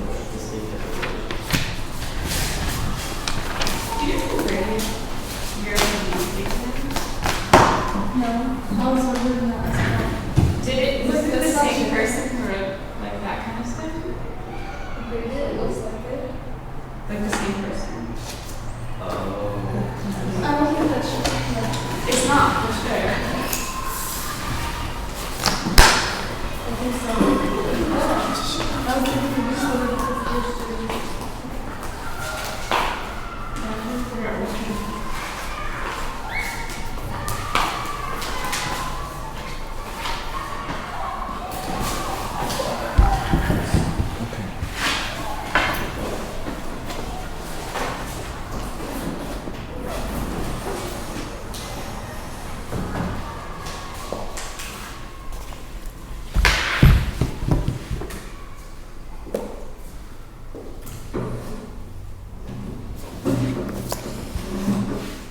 I think it's one of the 50th. I'm good to so.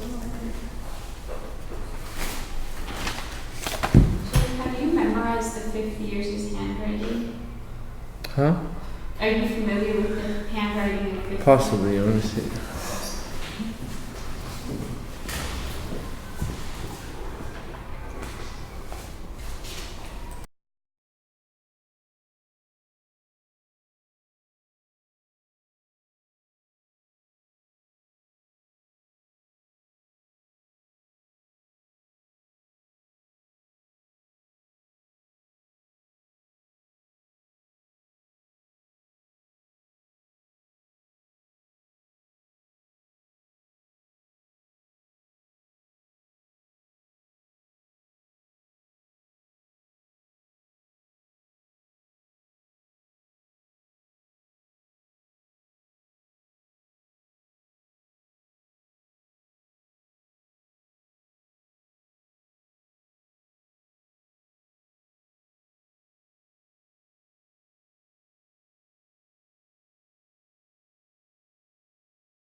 Really quickly.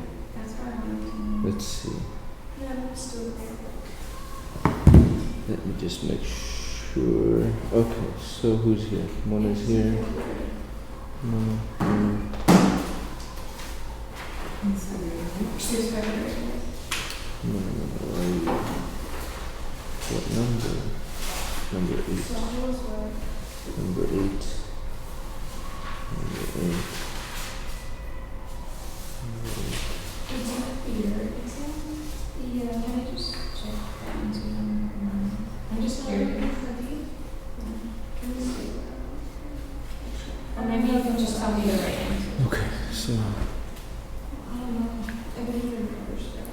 Mona, This is what I was reading. Iman number 5. I didn't really get I for this one. 5, number 5. Did you get? Number 5, number 5. You know what was so interesting about? Hadith test, one of the books of the Hadith canon, and just put Bukhari instead. Like I knew all the other books, I knew all the meaning. And I don't know. I remember you getting sad. Number 5. Okay. So Mona, Iman, I have all your quizzes. You guys didn't miss anything. Can we see your grade? No, not yet. Sarah. Let's see. Sarah, where are you? So, 45, 33, 60, 60. Because it's one. 65. So when he said that people were trying to play him, he was talking No, about because I missed something. Like I didn't miss the leaves, but I missed that. I missed absolutely not that. I don't miss the last one. Basically, you should Quiz if 8. you do like Dawson Awal and you do like the first 3 divisions, and then the rest you leave. That's like the exercise. So it's like, oh, so like you did the lessons. missed a few. I missed the 3 lessons just by accident. Sarah? Yes. So I don't have the following for you. I don't have. So look, I have Surah 1, 2, 3. Huh? Or 1 through 3, and 4 and 5. Yeah. And this one. I'm just making sure. Okay. So you have all the way up until 8. It's like frustrating. 9. Don't have 9. I mean, Like, if I knew how, I would have made it. I don't have 9, 10, and 11 for you. 9, 10, and 11. maybe you can tell him that you do.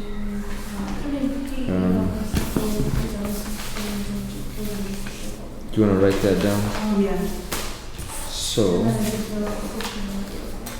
So quiz 9. I can't Quiz 9 is pages 107 to 111. Maybe.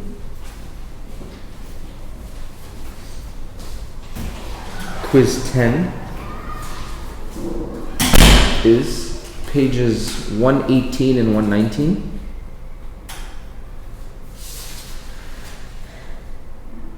And 124 and 125.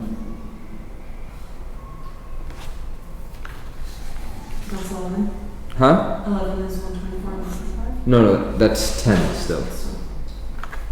And then I'll just so you know how long they are. So quiz 9, going back to quiz 9 really quick, right? It was 54 words. Quiz 10, which was 118, 119, and 124, 125, was 30 words.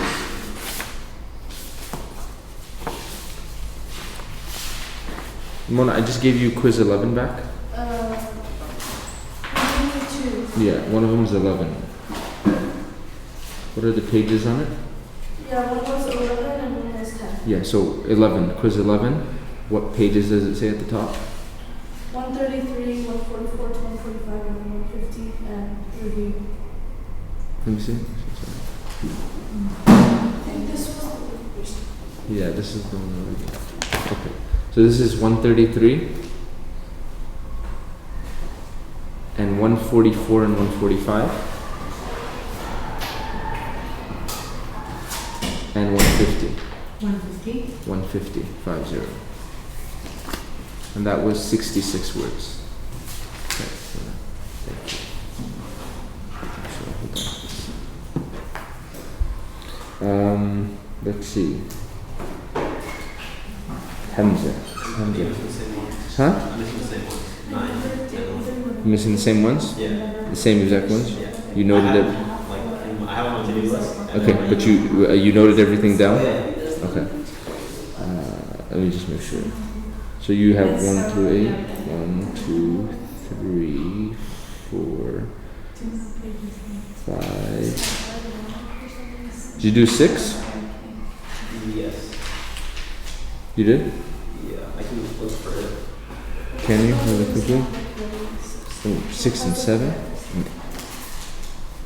For some reason, I don't have 6 and 7. Maybe it's in my email and I just did. I have 6 on me. You have 6 on you? Yeah. Perfect. Can I see it? That's 7 also. Yeah.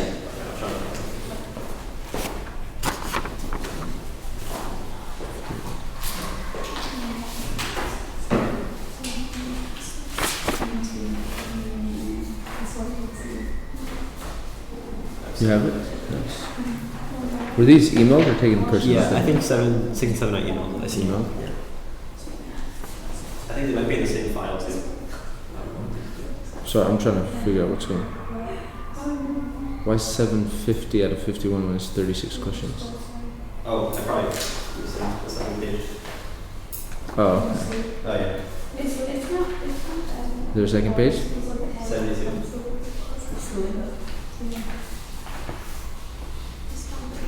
It was 51.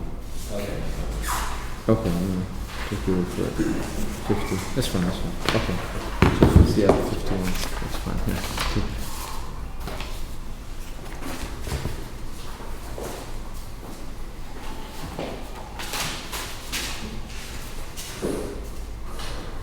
You have 8. Yeah, you're right. 9, 10, and 11. Yeah. Dalen. What's going on, Dalen? Do you know what you're missing? Just 11? Okay, let's see. 33. You got 1 through 4, 1 through 5, 1 through 6, 1 through 7.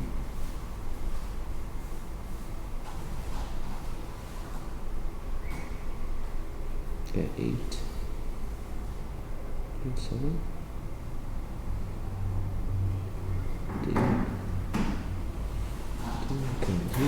Damn. 9.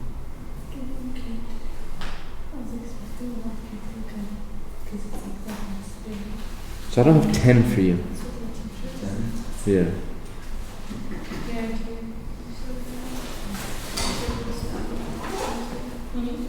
I'm very close to not.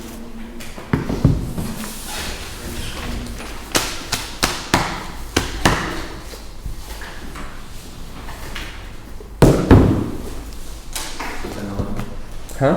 So 10 and 11. 10 and 11.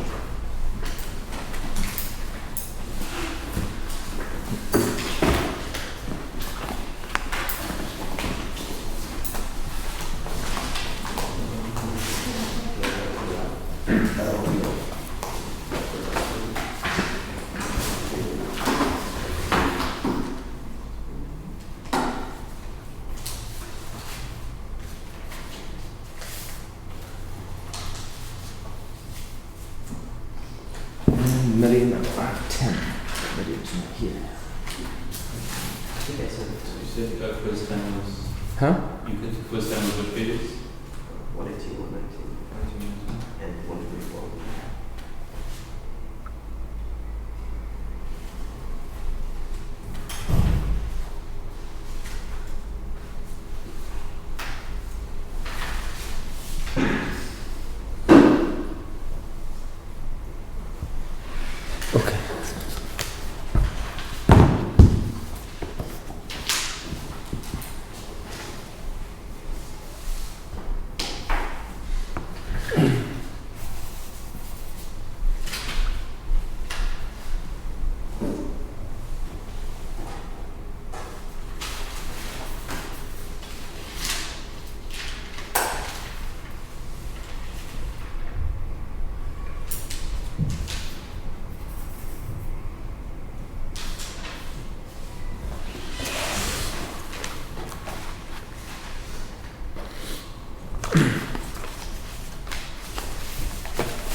بسم الله الرحمن الرحيم الحمد لله والصلاة والسلام على خير خلق الله وعلى آله وصحبه ومن استنى بسنته إلى يوم الدين. Those of you that have missing quizzes, how long do you need? Want? I'm not talking about hours, I'm talking about days, just so we're clear.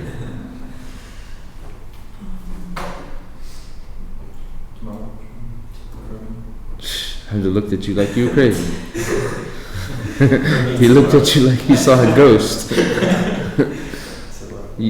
So you two have 3, right? You two have the most. And then you have? We said 2. Chris 10 and 11. I started studying for one of them, so I'd say just at least one weekend. Do you have school right now? No. You done? Sarah? I can take one tomorrow. Yes. How long do you need for all 3? What day is tomorrow? Friday? Said before. Like, is a weekend, like next Friday enough? Yeah. So? Yeah. Yeah? Yeah, I'll try to get it before then.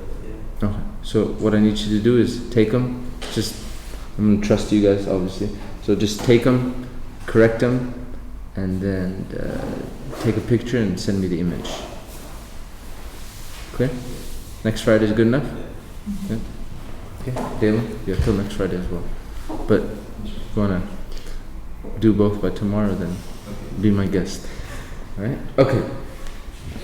Bismillah ar-Rahman ar-Rahim. We left off on washing the body. Right? And for me, this is page 57, top right slide. It might be different for you.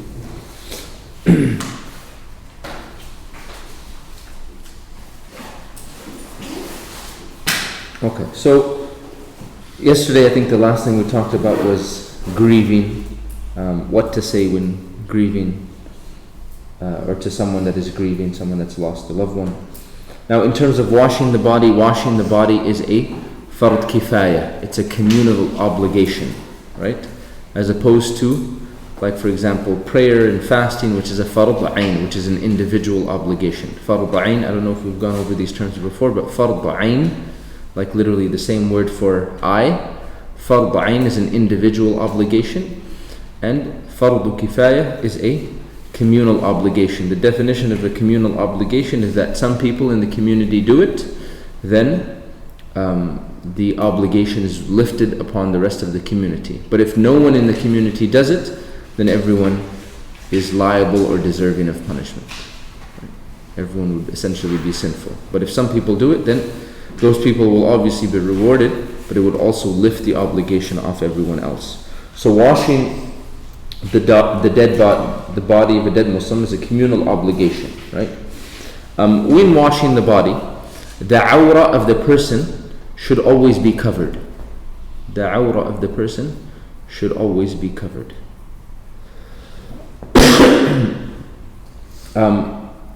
Now, generally, what happens is the body is laid on some type of platform, right? And first, the person should be given wudu, except for the rinsing of the mouth and the rinsing of the nose, right? But besides that, the person is given wudu. The Prophet ﷺ, he said, begin washing the deceased by washing the right part of the body and those parts that are washed in wudu. Right? So the entire body should be washed with water, and if possible, lotus tree leaves, which is called sidr in Arabic, which is what we were talking about yesterday, to give the water a type of fragrance. The beard and the hair should be washed with soap or shampoo,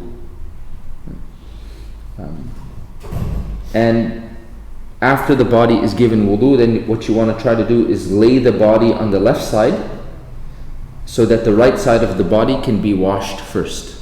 Right? So you put the body on its left side, you wash the right side of the body, and then you do the opposite, you lay the body on the right side so the left side of the body can then be washed. Right? And then the body should be made to sit up, right?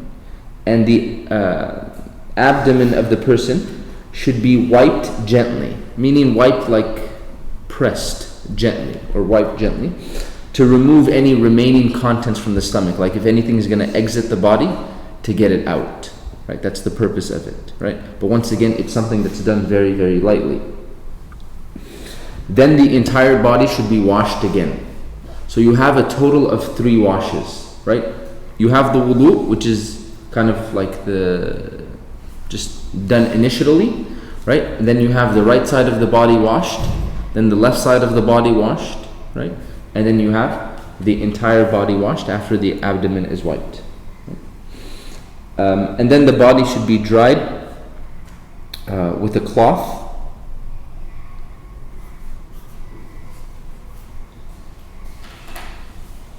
Do the slides repeat themselves for you guys? Yeah?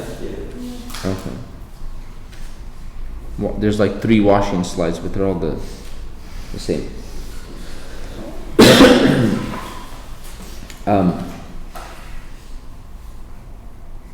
Yeah, okay, I'll do that. The hair should not be combed and the nails should not be trimmed. Okay.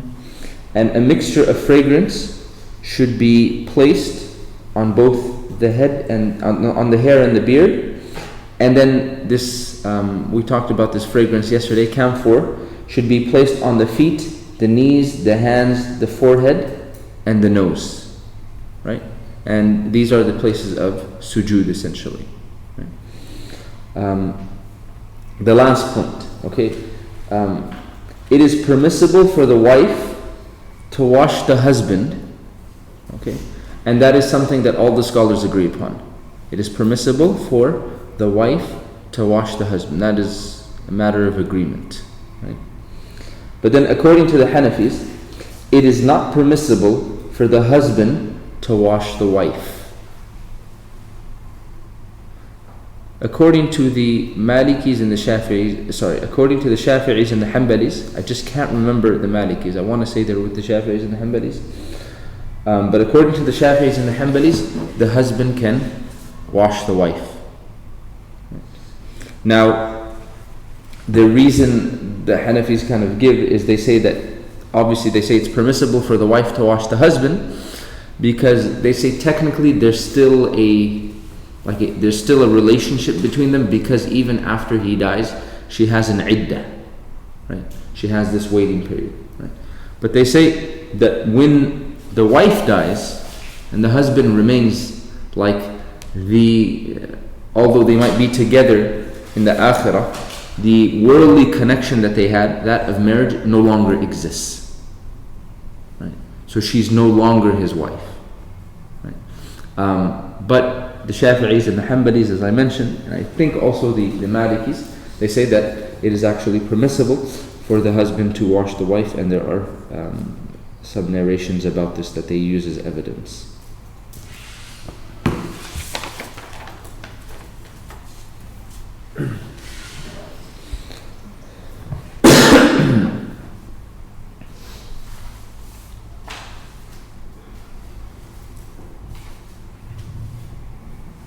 Okay.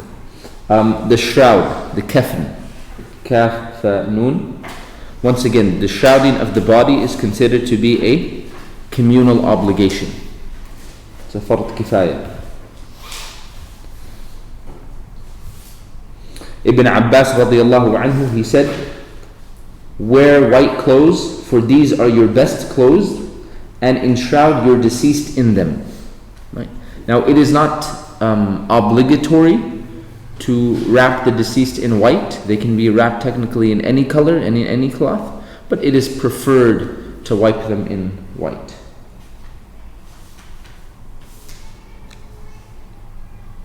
And the shroud can be perfumed, or it should be perfumed, and it is preferable if it is white.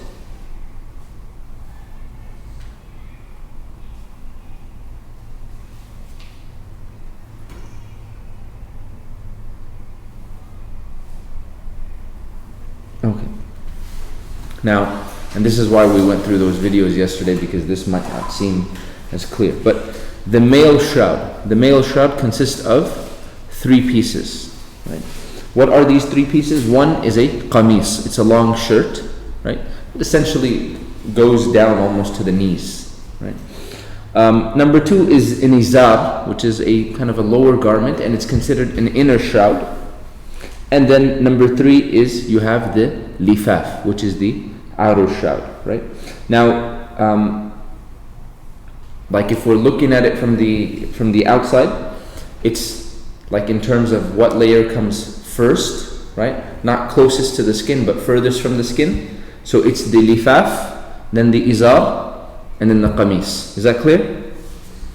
So the ideal way to shroud a man is to spread the outer shroud, lifaf, right? So we saw that, right? In the video, they spread the outer shroud, the lifaf, right? And then to spread the inner shroud, the izar, above it, right? So you basically have 2 sheets on top of one another, right? And then the long shirt, qamis, is then laid on top with the upper flap rolled up, right? Because you wouldn't get it if we didn't see the videos, right? Then the body is placed on top of this, right? And then obviously the head is put through because the flap is rolled up, so the head is put, and then the flap that was rolled up is put onto the top of the body, right? And then the inner shroud is wrapped around the body, left side first, so the right side is on top, and then finally the outer shroud is wrapped in the same way, left side first, right side on top. Aisha radiallahu anha, she narrates, as mentioned in Sahih al-Bukhari, that the Prophet ﷺ was wrapped in 3 pieces of new white cloth from Yemen. And then the female shroud consists of 5 pieces. 1 is a qamis, 2 is an izar, 3 is a lifaf, 4 is a khimar, and 5 is a khirqa. We'll go through this. So, for a woman, the outer shroud is spread out first, right? Same thing. The outer shroud, big piece of cloth, right? And then on top of it, you have the inner shroud above it. Then the long shirt is then laid on top with the upper flap of it rolled up. So thus far, it's the same as the shroud of the man, right? Then her body is placed on top of this arrangement, right? And then it is wrapped in the long shirt. Before the 2 shrouds are wrapped, the khimar is placed over her head and face, right? So the hijab, right? It's wrapped over her head and over her face. Then the inner shroud is wrapped around her body. Then the khirqa will be used to tie her breasts together. And then lastly, the outer shroud is wrapped around the body, right? And then as you guys saw that in the videos for both the male and the female, before they put the lifaf on the table, they put these strings on the table to tie the body together, right? But then as the body is like lowered and buried, these are loosened, right? It's just to keep the body together in the process. Clear? Are they loosened or removed? Huh? Are they loosened or removed totally? They can be kept in place just to keep the cloth in place. There's no issue if they're removed completely, right? As long as, once again, the main pieces that we talked about are there.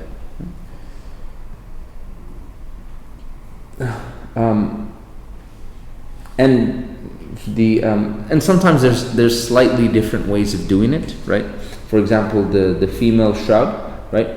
The video we saw, they didn't use the khirqa, right? They only used 4 pieces. The additional piece that they used was the hijab or the khimar. Right? As for the funeral prayer, once again, the funeral prayer is a fard kifaya. It's a communal obligation. How is the funeral prayer prayed? Number 1, intention. Right. Do you have to have purification for? Do you have to have purification for Salatul Janazah? Huh? Okay. What did we say according to the Hanafis? Huh? Yes. I'm pretty sure it's yes. Okay, there was a slight like exception for something. Do you guys remember? They can make tayammum. Go ahead. If like they're not going to make the prayer time. Yes, they can make tayammum if like them making wudu, like if they show up all of a sudden they realize they don't have water or something like that, or it's going to take them time, they can make tayammum, right? The reason for this is that because once that prayer is prayed, it's not re-prayed, right? It's not like Dhuhr or one of the 5 prayers, right? And the Hanafis mention that for Salatul Janazah and Salatul Eid. Can you join in the middle though? Huh? Can you join in the middle? You can join in the middle. You can join in the middle. One second. I'm trying to look at this. If you join in the middle, then how do you... We'll talk about that. 1 second. That's good that you asked that question because we'll go back to something else that we covered.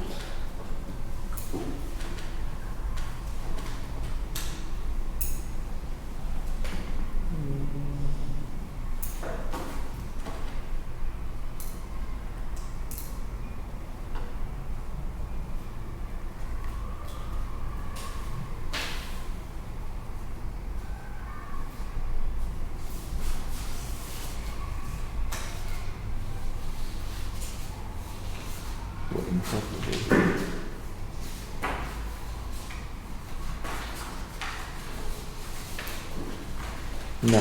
The majority say that you have to have wudu here, right?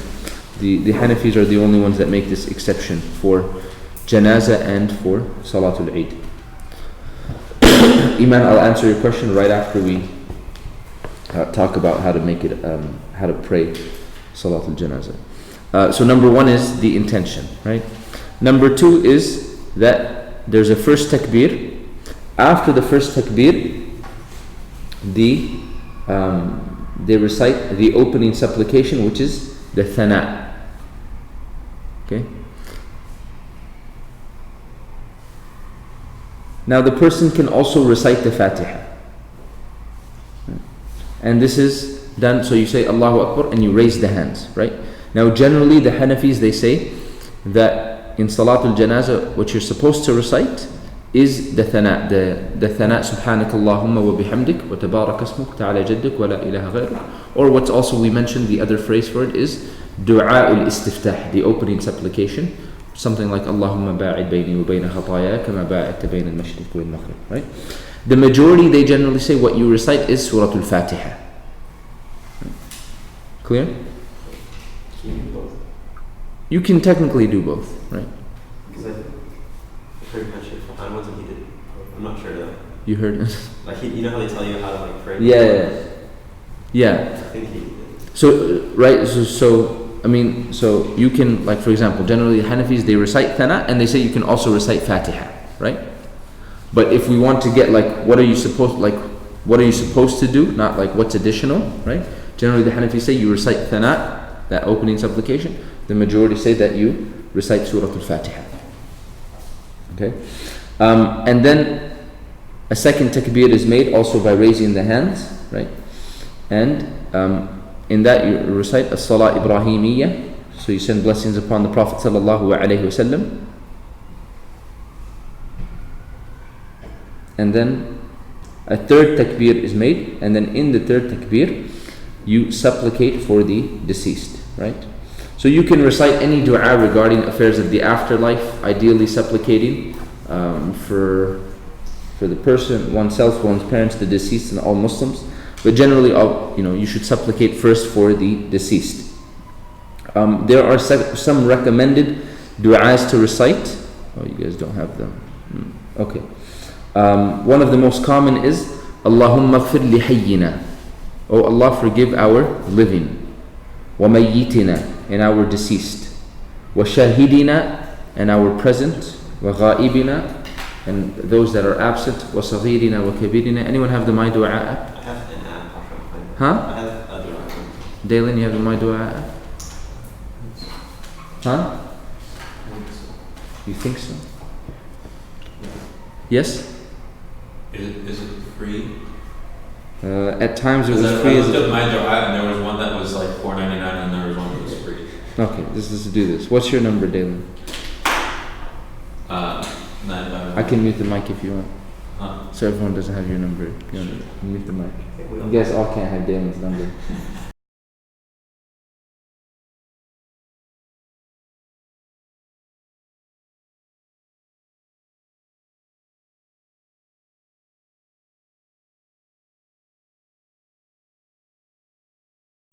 If you guys want Dalen's number, just check the WhatsApp group, guys.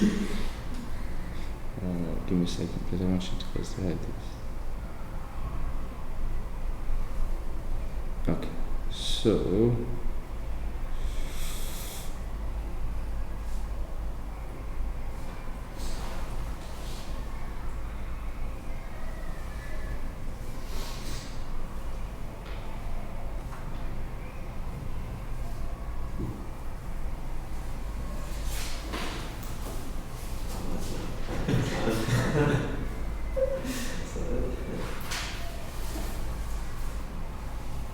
So Dalen, I'm gonna screenshot. I already screenshotted. I'm gonna send to you. I need you to. Assalamu alaikum, Dalen Carter. I'm sorry, I just saw the picture. That's that. Sent you the Arabic, and that's the English. Clear? And there's one more.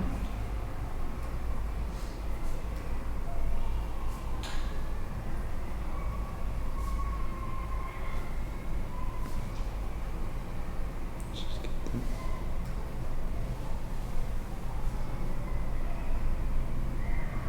Forward it, Dalen.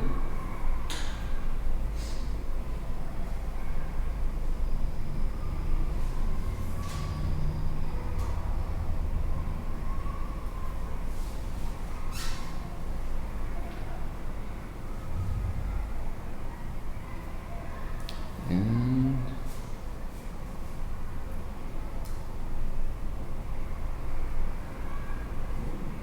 sent.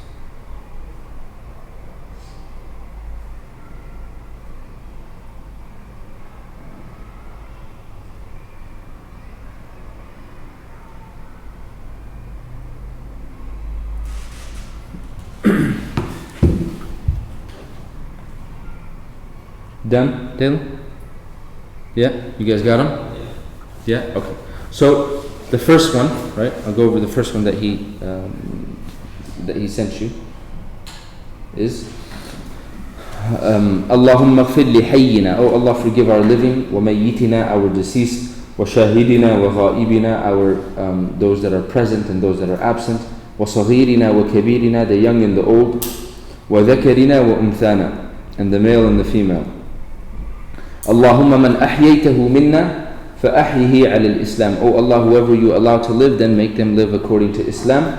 ومن توفيته منا فتوفه على الإيمان. And whoever you cause to pass away, then make him pass away upon faith. Right? And then there's there's an addition in some narrations. It's there in the screenshot that Dalen sent you. اللهم لا تحرمنا أجره ولا تضلنا بعده. That, oh Allah, do not forbid us from their reward and do not send us astray after them, meaning after this person passing away. Right? That's one that is very, very common. The other one that is very, very common is the second one that Dalen sent you guys. Allahumma ighfir lahu warhamhu. Oh Allah, forgive him and have mercy on him. Now obviously, now that you guys know some Arabic, these pronouns would change. Right? So if it was a female, Allahumma ighfir laha warhamha. Right? If it was a group of people, usually when you pray here, it's one person. But when you go for Hajj and Umrah, usually they announce, right? They'll announce, they'll say as-salatu ala al-amwat, they'll say ala al-tifl, right? They'll usually announce. If it's plural, they'll just say amwat, right? But if it's one person, they'll say it's a specific person, right? So if it's amwat, right, you would change all of this, the second dua that Dalen sent you to, Allahumma ighfir lahum warhamhum.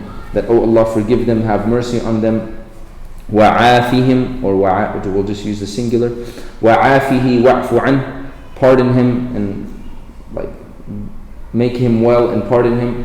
وأكرم نزله, and honor his place of residence or his coming down. ووسع مدخله, and make his entrance expansive.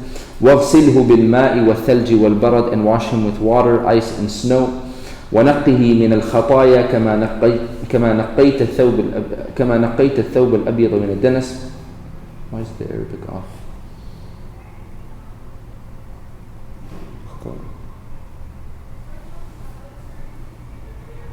The Arabic is off in the screenshot that Dalen sent you. Should be وَنَقِّهِ مِنَ الْخَطَايَا كَمَا نَقَّيْتَ الثَّوْبَ الْأَبْيَضَ مِنَ الدَّنَسِ.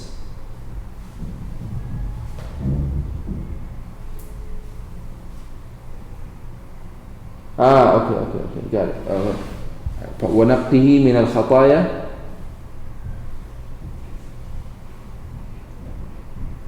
كما نقيت, should be كسر عن التاء, كما نقيت الثوب الأبيض من الدنس. ونقيت نقي الخطايا كما ينقي الثوب الأبيض من الدنس. And purify, Does you want me to كسر عن التاء?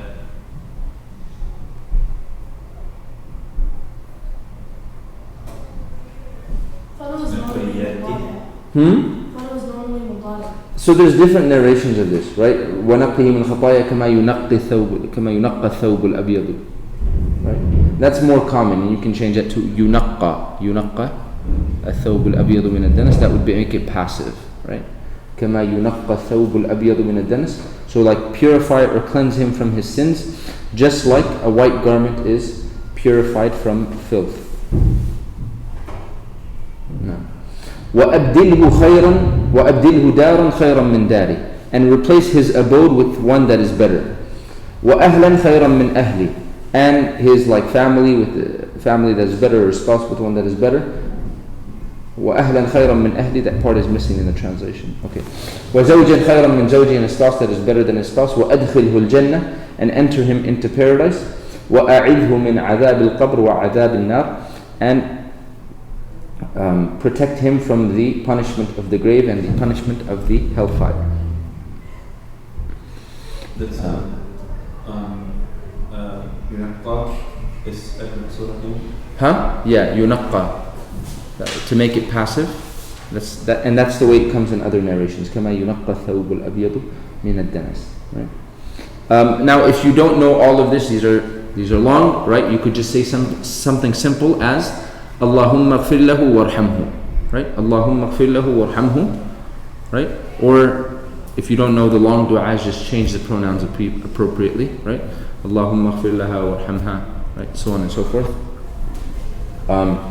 You can, make other du'as. For example, رَبَّنَا آتِنَا فِي الدُّنْيَا حَسَنَةً وَفِي الْآخِرَةِ حَسَنَةً وَقِنَا عَذَابَ النَّارِ, right? With the intention of it's all encompassing. You're making du'a for those that are present and those that have passed away as well.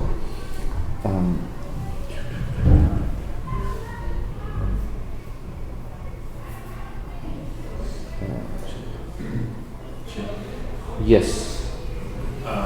Let's say that someone doesn't know either Daya or the Arabic. Is it permissible to recite in one's own language in Salat al-Dunya?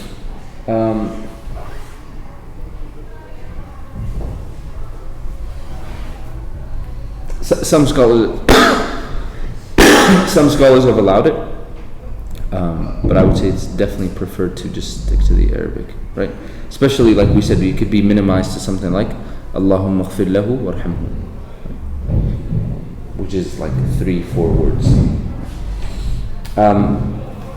Now, if it's a child that has passed away, then we don't seek forgiveness for the deceased child, right?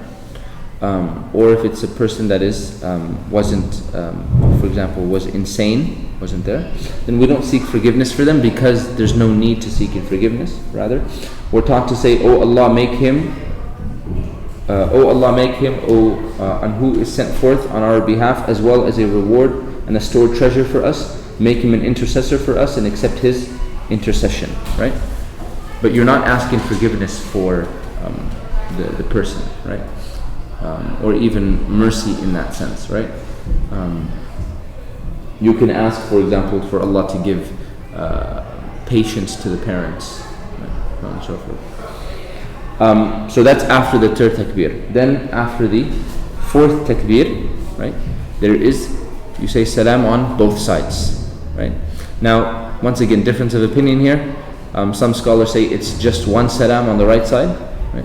For example, the Hanbalis, they do one salam on the right side. The Hanafis, they do two salams, one on each side.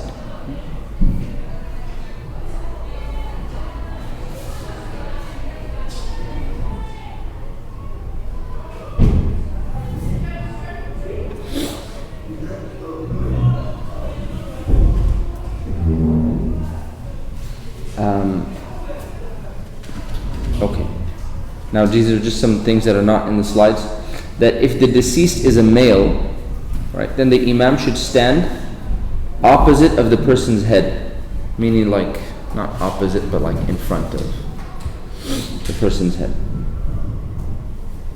And if the deceased is a female, then the imam should stand in the middle of her body.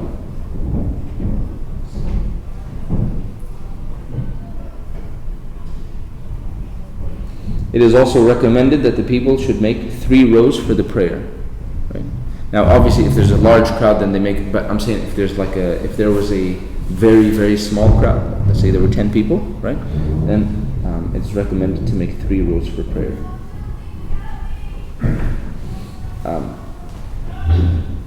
Some scholars say like it could just be 1 row. The Hanafis, they use this hadith as found in Abu Dawood that has some weakness. Whenever 3 rows of Muslims do the funeral prayer over the deceased, they ensure paradise for the person. Okay, so where should the imam stand if it's a male? If it's a male, at the head.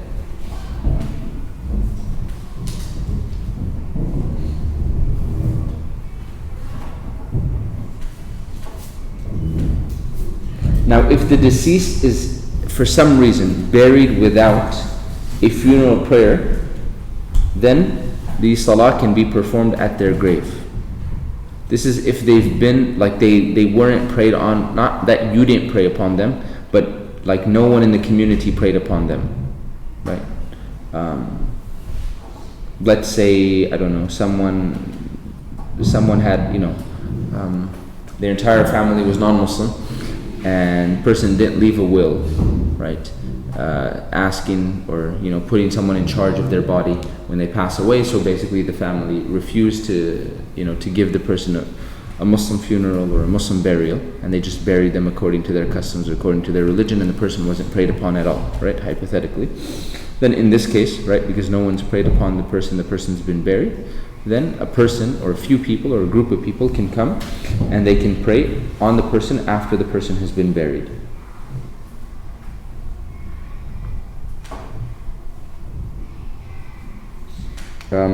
Now generally participating in the funeral prayer and burial carries a lot of reward. Oh, okay, you guys do have this. The Prophet ﷺ, he said, whoever follows a funeral procession and offers the salah for the deceased will receive 1 qirat of reward, and whoever follows it and remains with it until the body is buried will receive 2 qirats of reward, right? The least of which is equal to the weight or the size of the mountain of Uhud in reward.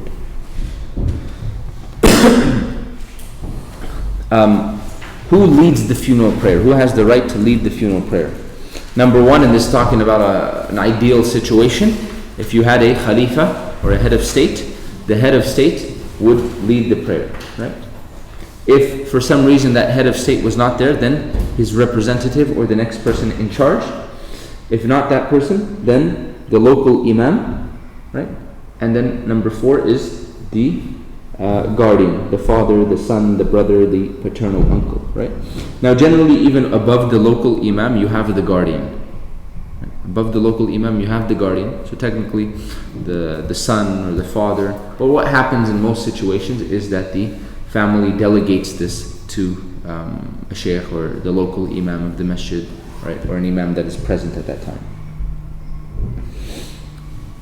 Some issues, if a person, like we said, is buried without a funeral prayer, then it can be performed over the person's grave, right? In the case of a miscarried fetus, right? There's two situations here, right? It's not there in your slides, but you just see in your slides miscarried fetus, right? But there's two situations here. If this fetus, if it showed some sign of life, like crying or movement of any limb, then in that case, this fetus will be washed. It will be wrapped in cloth, and the funeral prayer will be performed. Along with all of that, it is also named. So once again, any sign of life, whether that is crying, or breathing, huh? How can a fetus cry?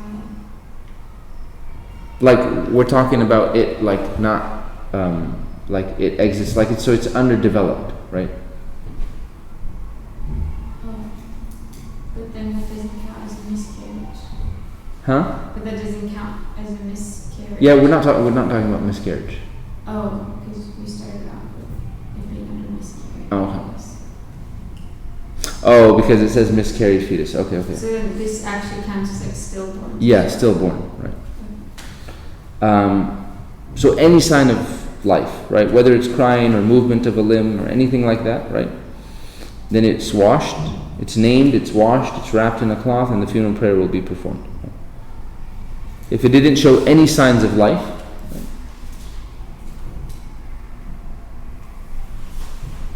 which would be your general miscarriage, then the body is washed. It's also given a name. It's wrapped. It's buried, but there's no funeral prayer.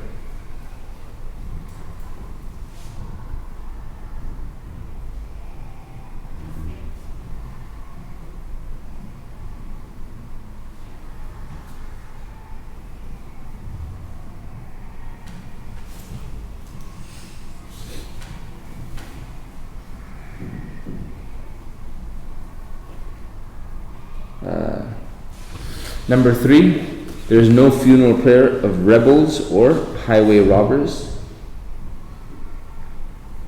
It's a very technical point. It would apply if there's like an Islamic state.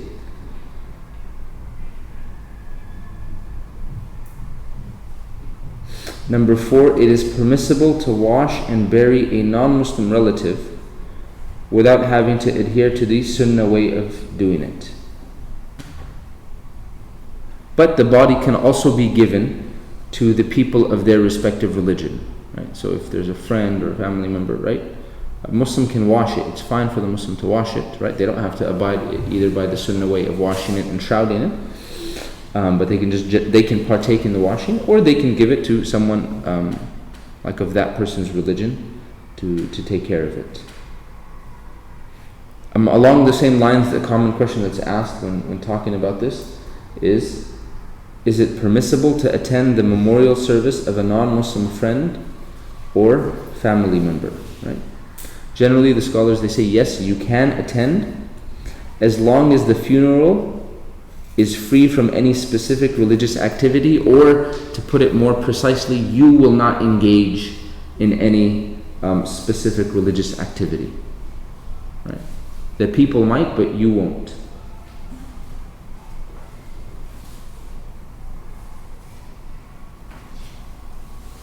So, for example, let's say you have a very, very close non-Muslim friend, or a very, very close, co-worker, right? And someone, their mother, their father passes away, and they ask you, they invite you to come to the funeral. It would be fine, but obviously just as long as you don't participate in any religious rituals.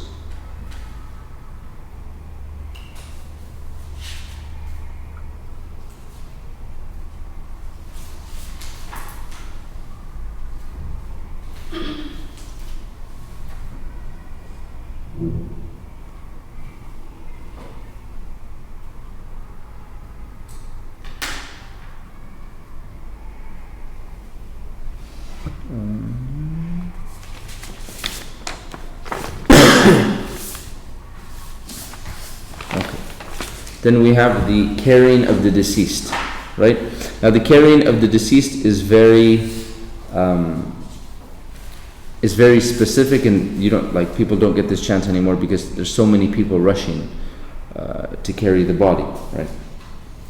But just hypothetically speaking, it's recommended to place the front right side, right, to carry the front right side, so where the head is, right, the front right side, and then the back right side on the right shoulder, right? So you're carrying the body, like the body's next to me, right, and I'm carrying it on my right shoulder, the front right, and then to go to the back right, and then to switch sides and go to the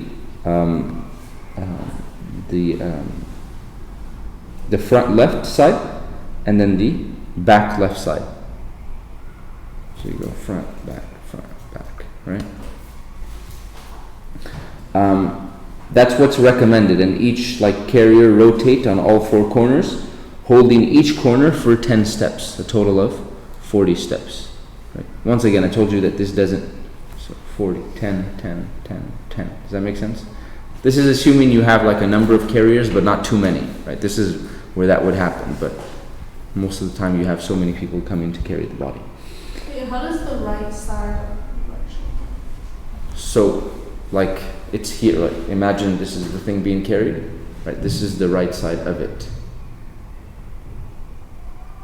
So I remind it's just like pointing.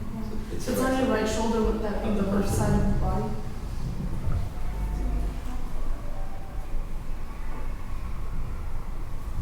Sorry, we're looking at it the other way. The front right side, the right shoulder. Sorry, just carrying the body on your right shoulder. Let's do it that way. Carrying the body on your right shoulder, on the front, and then in the back, and then carrying the body on your left shoulder, in the front, and then in the back. Yeah, no, I get what you're saying. Not on the right side.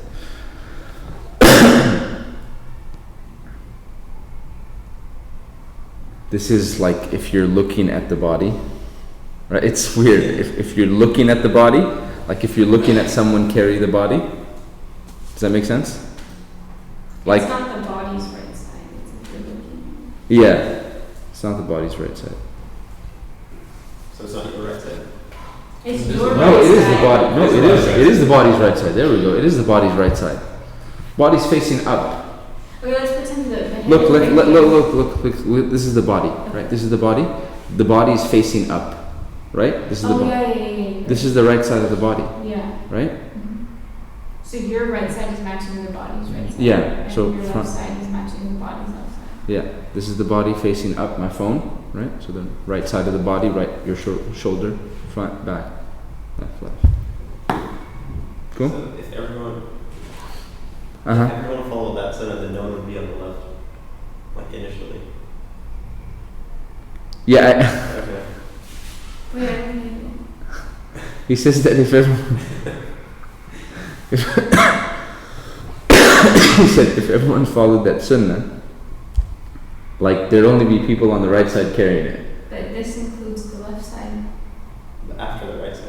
After the right side is done. No, but I thought there is always somebody in a position and then that's the direction which it switches in, no? Yeah. That makes sense.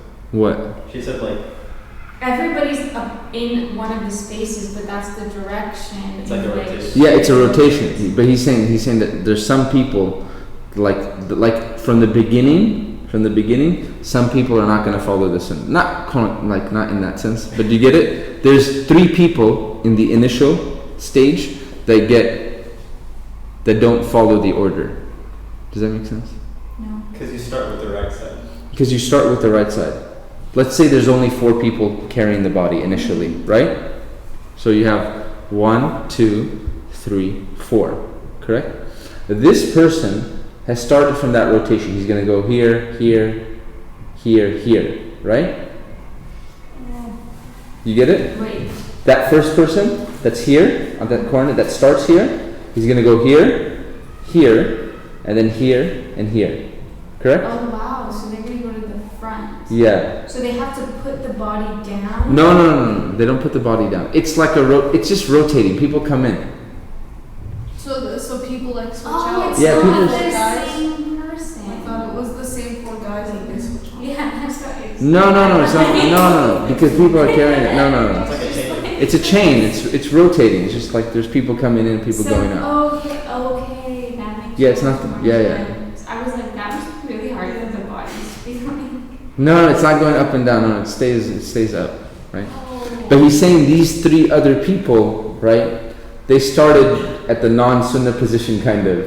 Oh. Right? So going back to the reason why women, I don't know how that works. Are we allowed to attend the We'll get to that. We'll get to that.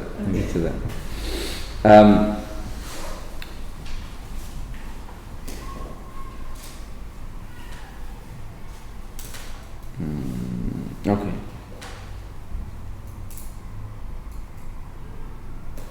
Okay. And it is, where we go? It is recommended to move fast when carrying the body, to not go slow, but to move fast. And perhaps you've seen that, if you've ever seen like like they're moving fast, right? And that is the sunnah, to go fast, right? It is also the sunnah to walk behind it and not walk in front of it. Like, let's say you're not of the people carrying the body, it's sunnah to walk behind it and not in front of it, and to not sit. And it's disliked to do dhikr out loud.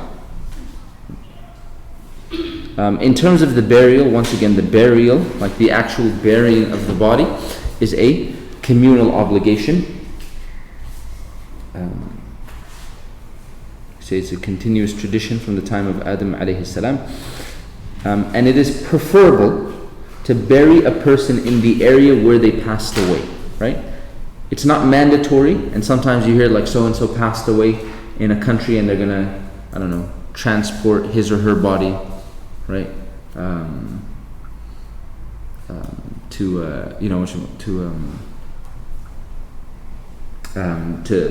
their home country or to wherever their family lives, right? It is preferable to bury a person wherever they pass away, meaning in the general area of where they pass away, meaning same country in our I guess it would be the same state and so on and so forth.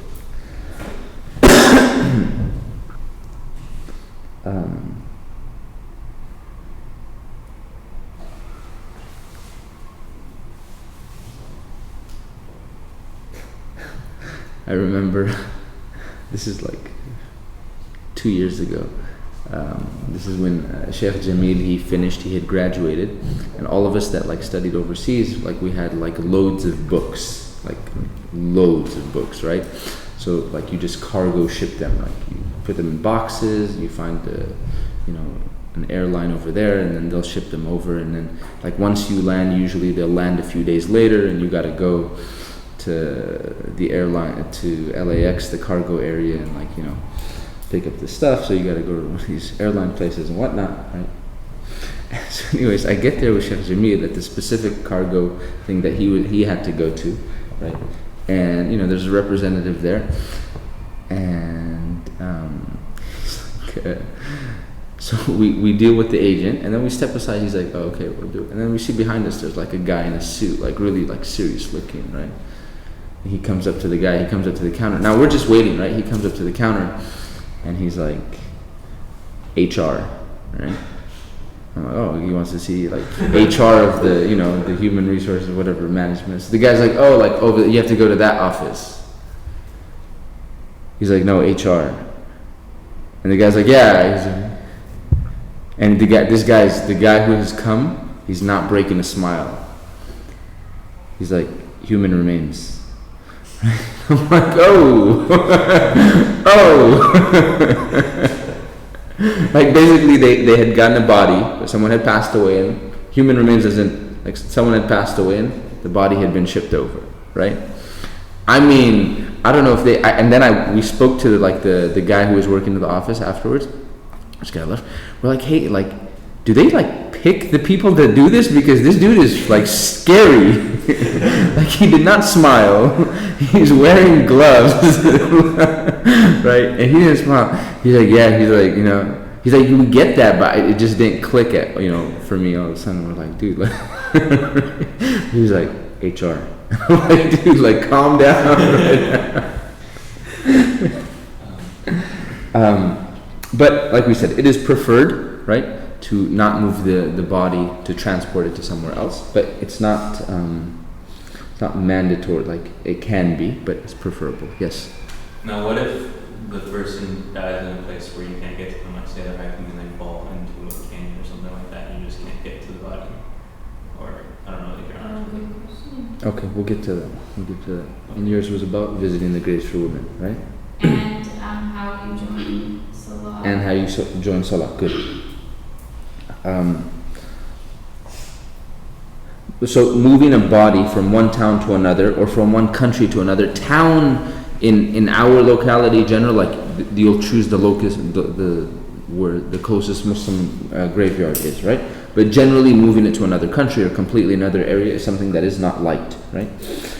And after burial, after the person has been buried, it's not permissible to move the body to a different location unless there's like a valid pressing need.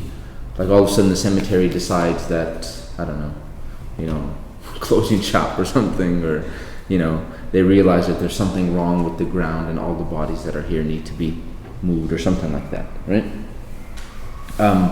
So Iman's first question, which is about joining the prayer late, right? Joining the Salat al-Janazah prayer late, right?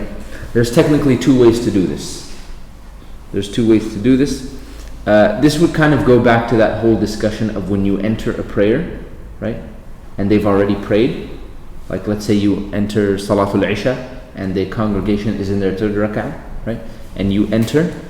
Now that you've entered, which rak'ah are you in? Right? Are you in the third rak'ah? So you'll pray your third, your fourth, and then your first and second after they finish?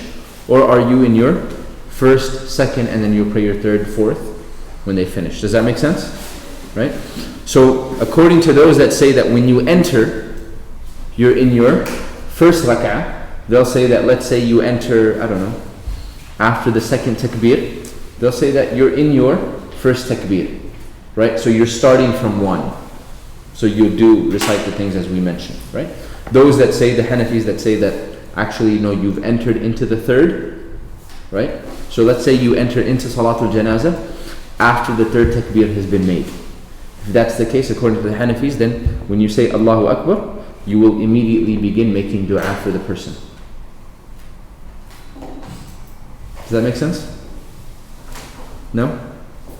Okay, so can you just repeat the last example? Okay, so generally, according to the majority, and the easiest way to do this, right, is let's say that you enter into the Salatul Janazah after the second takbir or after the third takbir. Okay, after the fourth takbir is salams. So I'm saying you don't enter after the fourth, right? Does that? You don't enter. No, I'm saying like it's very difficult to enter after the fourth takbir has been made because like there's hardly any time, right? So let's say you enter if you enter after the first takbir, like right after the first takbir, then you're with the congregation until they end. Right? Like you say Allahu Akbar, they say Allahu Akbar, you come in Allahu Akbar, right? You recite Fatiha, as much of it as you can recite, or the Thana, and then you're with them. Correct? So the issue is if you enter after the second takbir or after the third takbir. Clear? Why we're specifying those two? The easiest thing to do if you enter after the second takbir is just to recite the Thana and the Fatiha. So to treat their second takbir as your first. So it's not like regular prayer because you're changing what's being said. Because in regular prayer you pray with them, right? Mm-hmm. But in Janazah you're kind of doing your own thing. You're reciting differently. What you're reciting is differently. Right?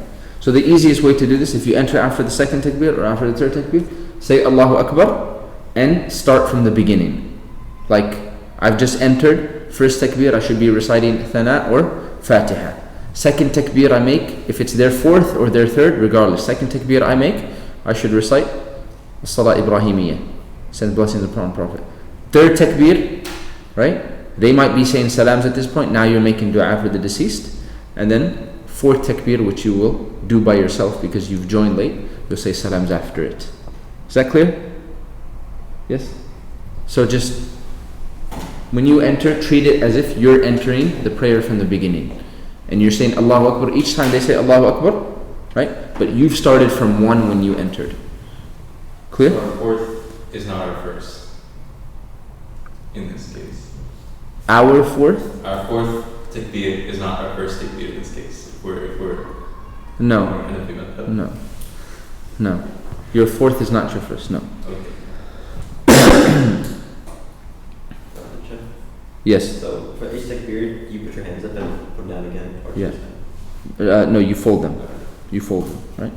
Some scholars say you don't raise your hands with the takbirs, but most scholars say you do raise your hands with the takbirs. But you do fold them. You do fold them.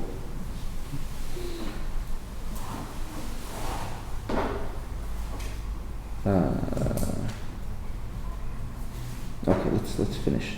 Okay. The grave. There are two types of graves. Number 1 is called the laht.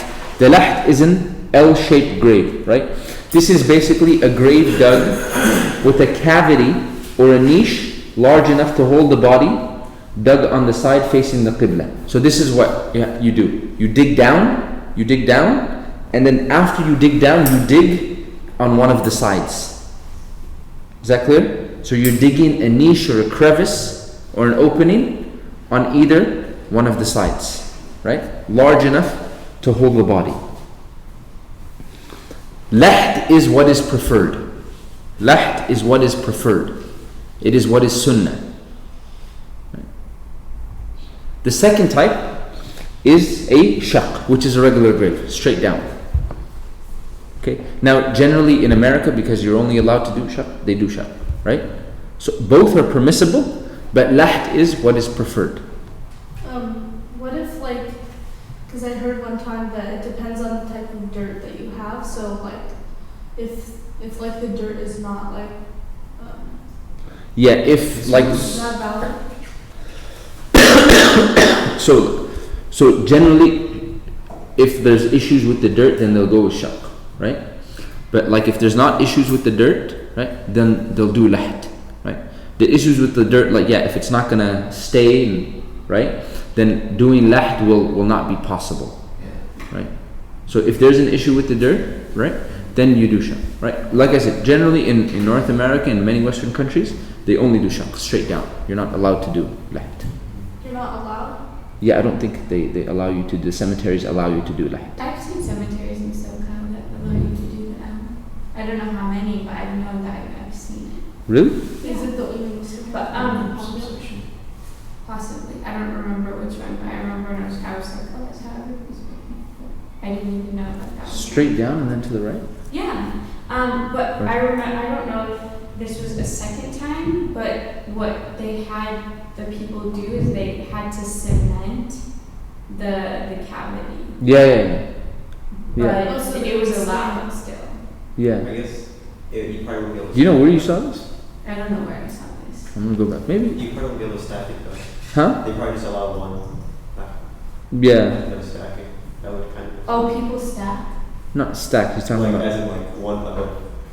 Yeah, you can. There's also that you can stack that way.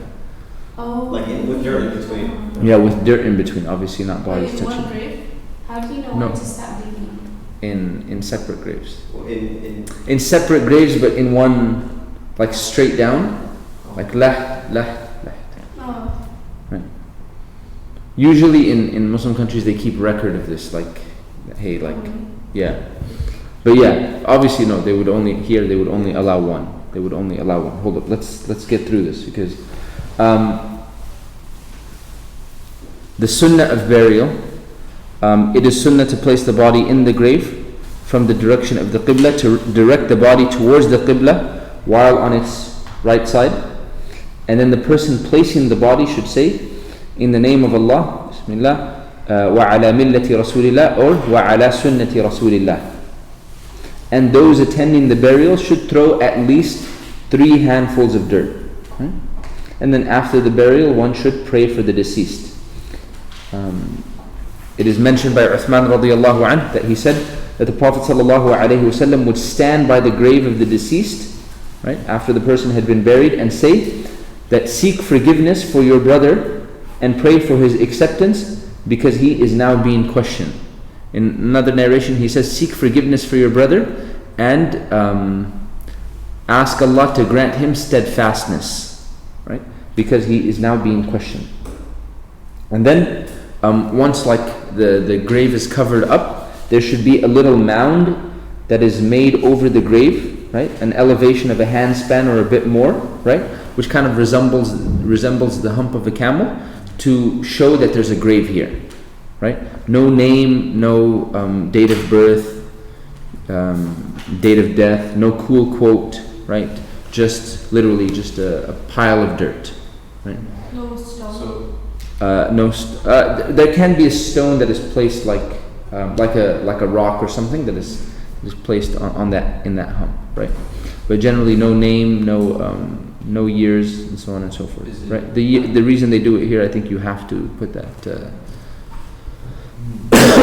stone, right? But for example, if you go to Baqi', the graveyard, which is adjacent to Masjid al-Nabawi, right, you'll see that it's just literally like piles of dirt, right? And the way it is over there is that if the grave has one pile of dirt, it means it's a male. If there's two piles of dirt, right, it means it's a female. That's how they distinguish, right?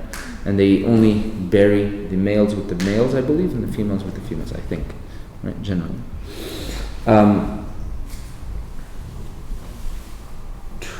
Okay.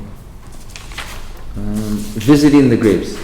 Visiting the graves is the sunnah of the Prophet ﷺ. He used to visit the graveyard of Medina regularly, and he instructed the people to do so as well. Now, in the beginning of Islam, the Prophet ﷺ, he forbid the people from visiting graves. In the beginning of Islam, he says, كنت نهيتكم عن زيارة القبور, that I previously prevented or prohibited you from visiting the graves. Then he said, فزوروها, but now visit them.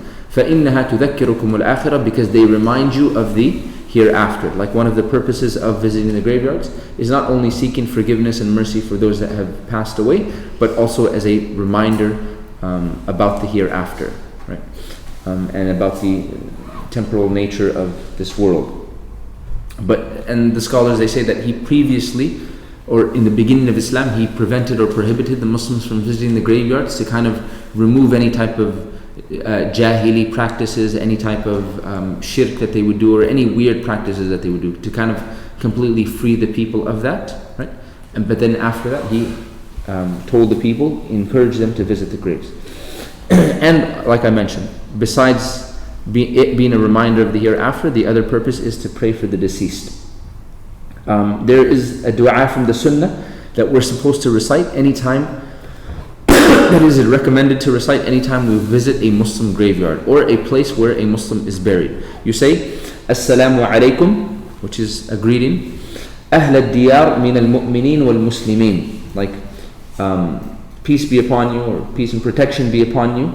Ahl al-diyar, like O people of this abode, min al-mu'minin wal-muslimin, from among the believers and from amongst the Muslims. وَإِنَّا إِنْ شَاءَ اللَّهُ بِكُمْ لَلَاحِقُونَ وَإِنَّا إِنْ شَاءَ اللَّهُ بِكُمْ لَاحِقُونَ, like certainly, insha'Allah, by the will of Allah, بِكُمْ لَاحِقُونَ, we will join all of you. We will join all of you. And then نَسْأَلُ اللَّهَ لَنَا وَلَكُمُ الْعَافِيَةِ, that we ask Allah to grant us and all of you, the deceased, al-afiyah, which is well-being. Let's see if we can put it.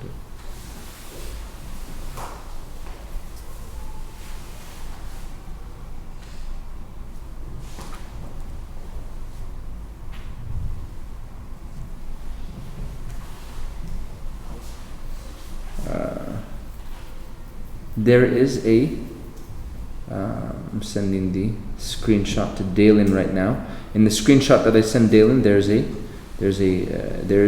slight addition there, which is fine to say.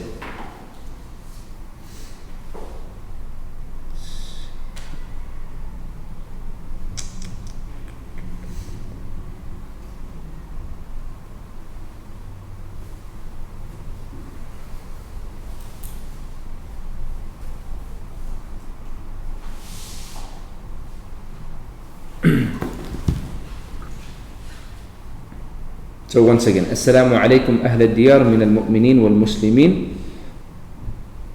Dylan, did I send it or no? Did I send it? Both? Like I sent the translation or no? Not translation. What happened? Why didn't I send it?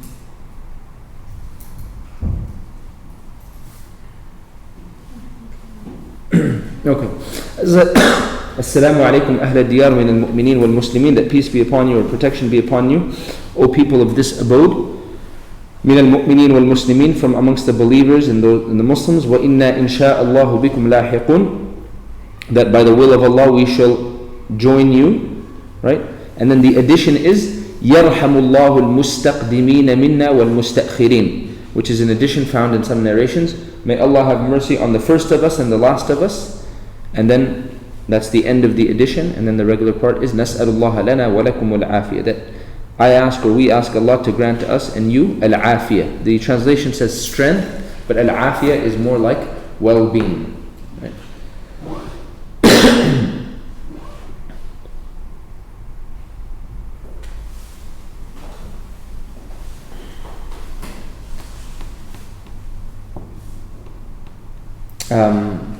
Now, just speaking some last points, the martyr, right? The one who dies as a martyr. This term, the shaheed or the martyr, needs to be defined because certain rules apply to a person to be considered a shaheed, right? The shaheed is someone that is killed by enemy combatants, rebels, highway robbers, or robbers in his house at night, or one who is killed unjustly by a Muslim.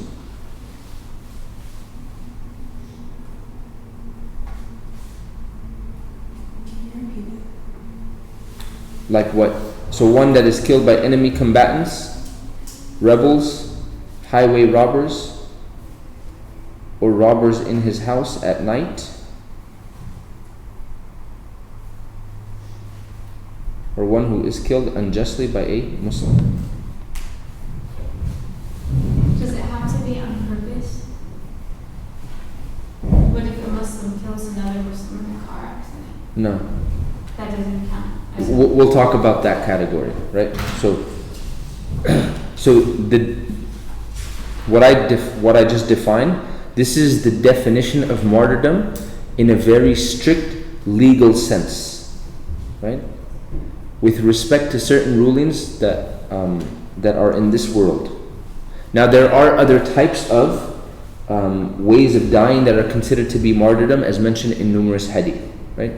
Drowning, through a plague, right? Through some type of horrific accident, right? Those are types of martyrdom, but from a strictly legal sense, it is what we just defined earlier, okay?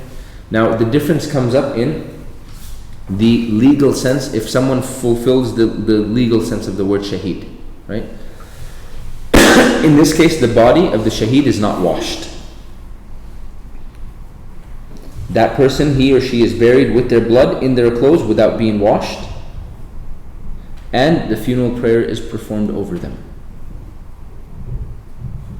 Right. So the main difference obviously is that the person is not washed. They're buried like they are. In their clothes. In their clothes.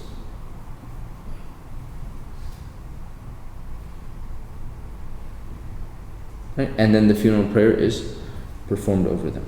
Right? Now, like we said, there are other ways of dying that a person could be considered a shaheed, right? Now, that they will have that status, right? And that is only known to Allah, right? That they can have that status or achieve that status, for example, through drowning or dying through a plague, right? But they would still be washed, washed and shrouded, right? And then prayed over. For the first category, the strict definition, when you pray over them before they are buried, right? Yes, you pray over them before they are buried. Yes. They're not shrouded? They are not. The martyr's not shrouded. Huh? So you pray over them like the way that they are. Sorry, what was your question? Are they shrouded? They are shrouded. Okay. They are shrouded. Both are shrouded. They Oh, are I shrouded. was just trying. Oh, they are shrouded. They are shrouded. Okay. And then you pray over them shrouded. Hmm. But they're shrouded in their clothes? They're shrouded in their clothes. Oh, okay.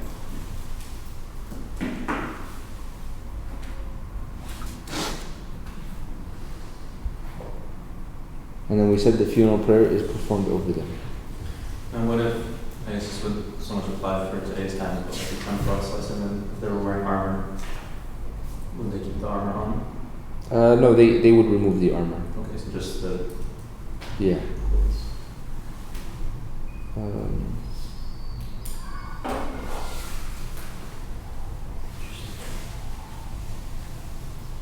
Now, it seems like the majority they said about the shaheed, that the shaheed is not prayed over, right?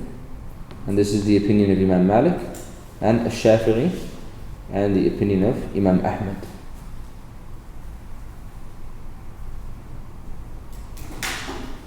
The majority said that the shaheed is not prayed over, right?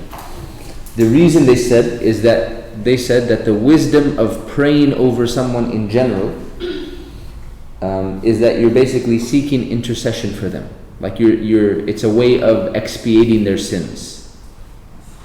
Right? But they said, as for the shaheed, يُكْفَرُ عَنْهُ كُلِّ شَيْء, that like everything is expiated for that person anyways. So that person doesn't even need the intercession.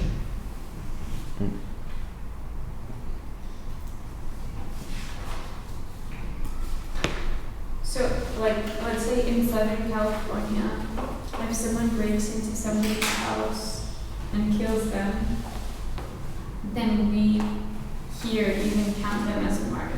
So the specific definition of robbers in the house, right, killing someone, some scholars included that in the legal sense and others didn't.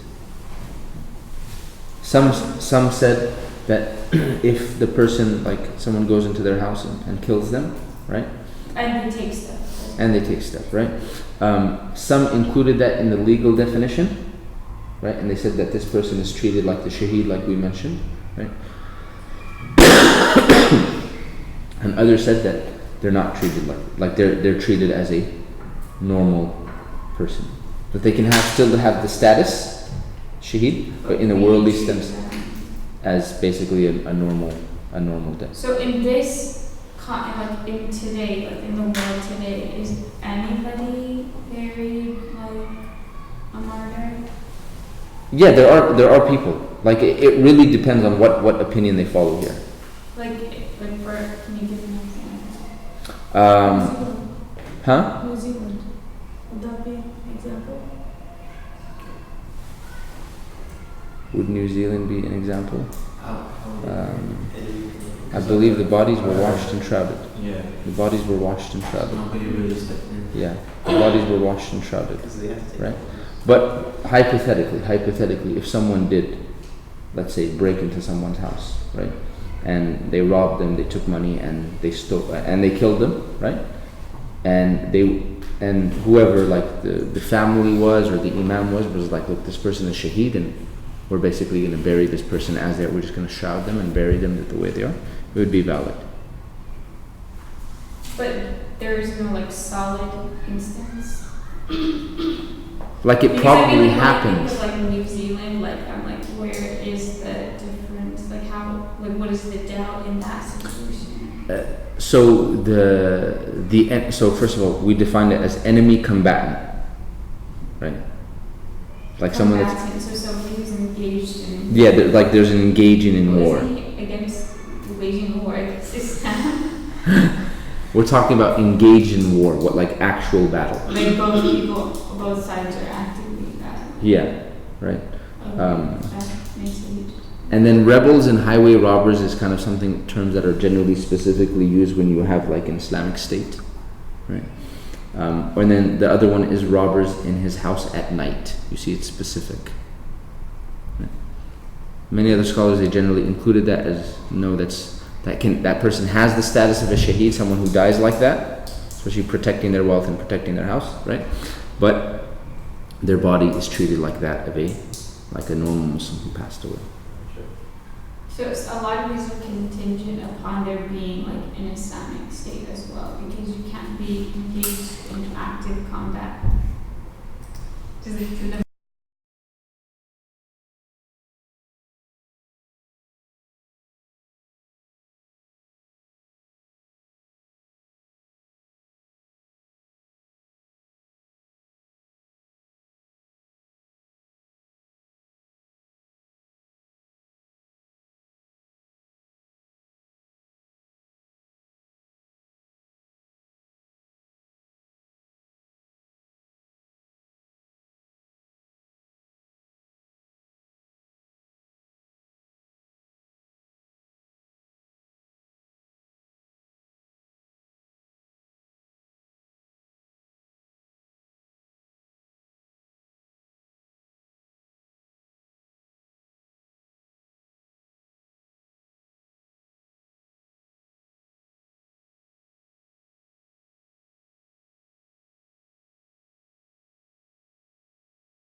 sentenced to death by the state.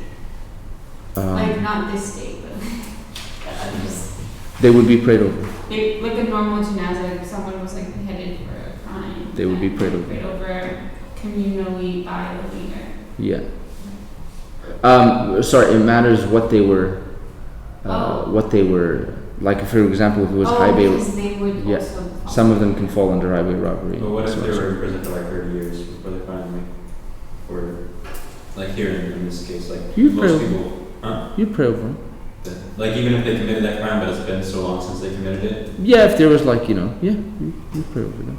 So the scholars that are going to be sentenced after Ramadan are being killed unjustly by Muslims. So they become shuhada, right? But not in the eyes of that state. Yeah. But like, so legally speaking, it's like the state have to acknowledge that, or Or do you think the state will acknowledge that? Sorry, that's if I know I've read the reports. That's if the report is true. I'm not, obviously no one's disagreeing that, you have an oppressive regime in place and so on and so forth, right?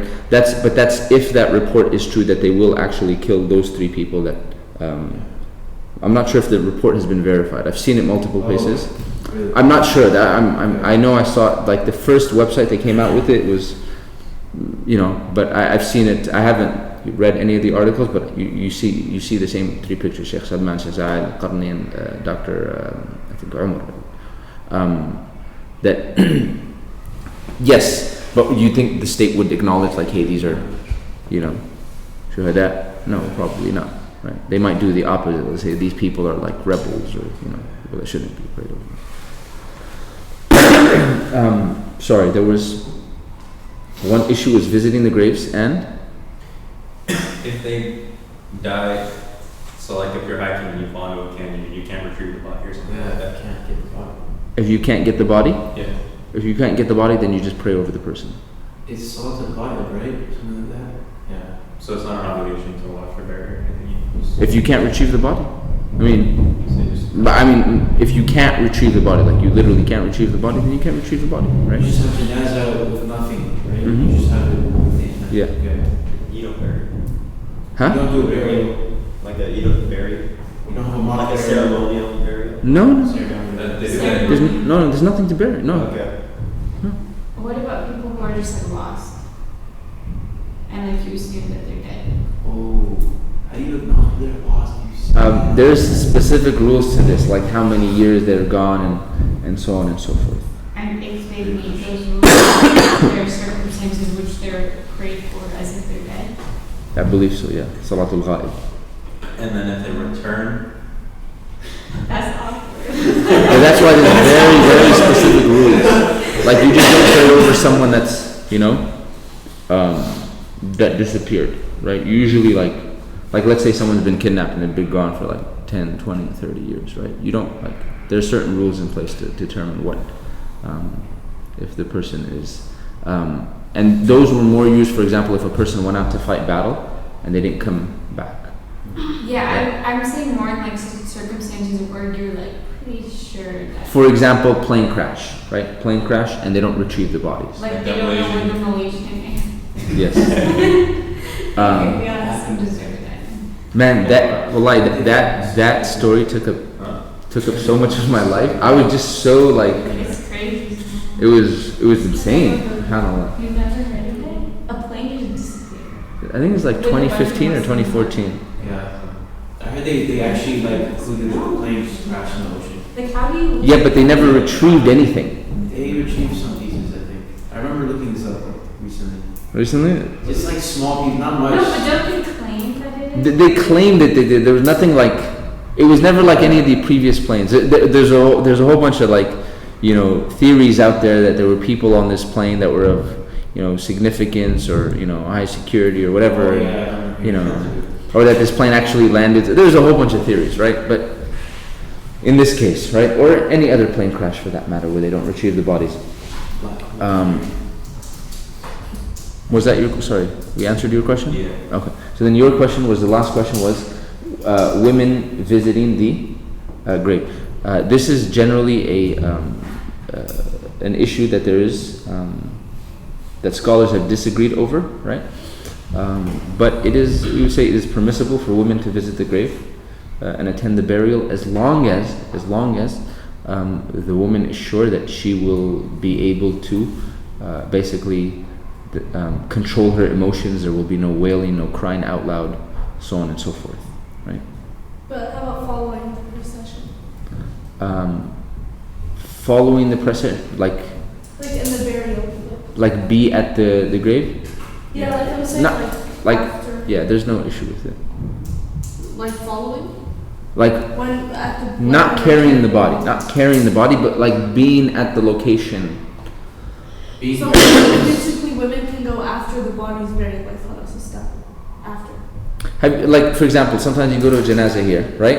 And like what they'll have is for example, the men, they're carrying the body out, right? And then they're all by the grave, like, and somewhere at a distance, like they'll have like a tent, and all the women are gathered at the tent.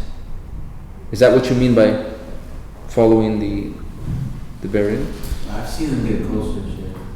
Yeah, like when I went to one recently, and like, so they carried the body out. The brothers, they went, okay. They buried it. After everything was done, then the women went out. That's fine. Some of them followed. That's fine. So women can't throw dirt on the grave. I don't know if it's that they're not allowed to, but it's just generally not good. Huh? It's the last day of school. It's their questions, man. Hey, I just told them the story of when we went to go pick up your books, and the dude showed up, and he told the guy behind the counter, he's like, HR. And we're like, you don't remember?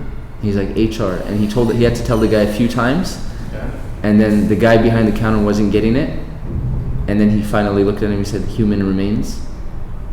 Oh. You remember that? And it was like this dude that didn't smile, had gloves on.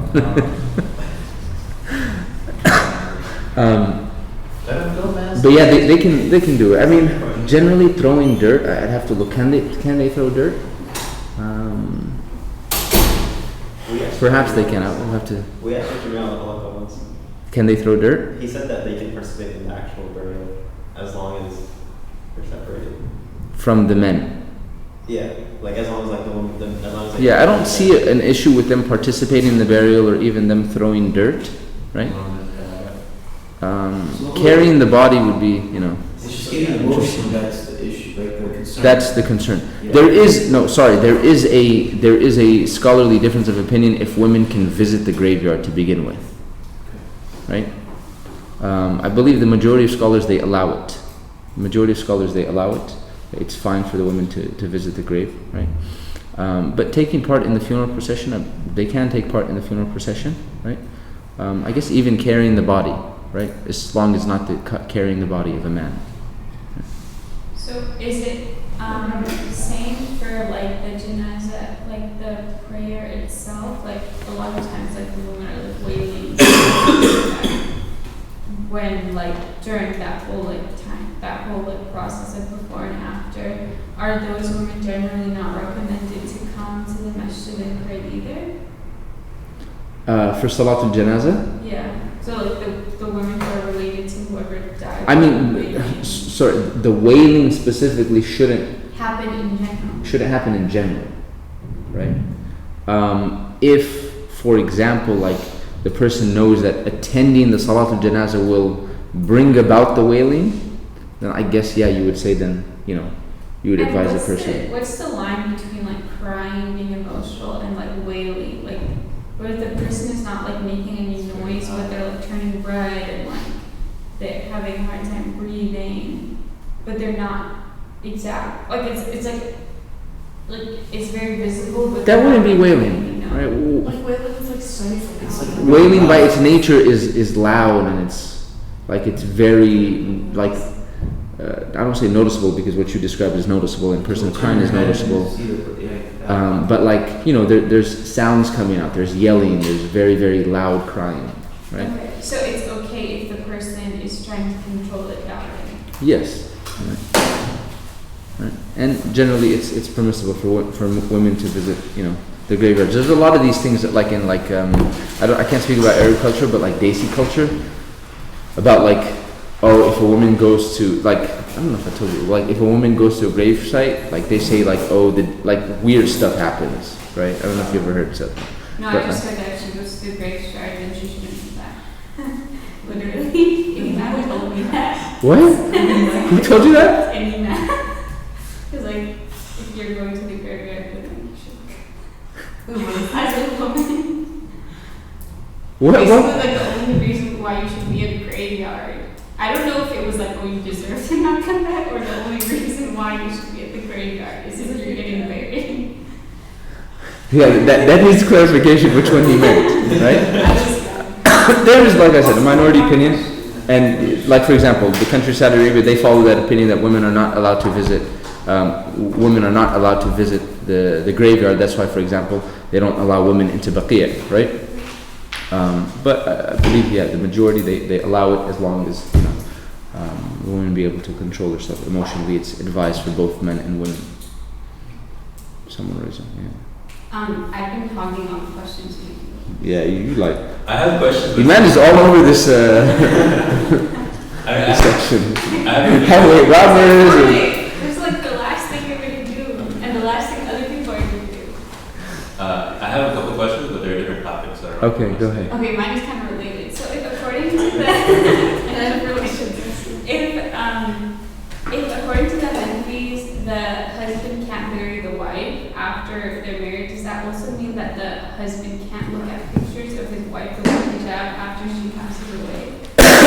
See, that's where it gets interesting, right? There aren't pictures of that. That's where it gets interesting. I've read fatwa that basically when they say that hey the man can't bury the husband, they say it's not even sorry the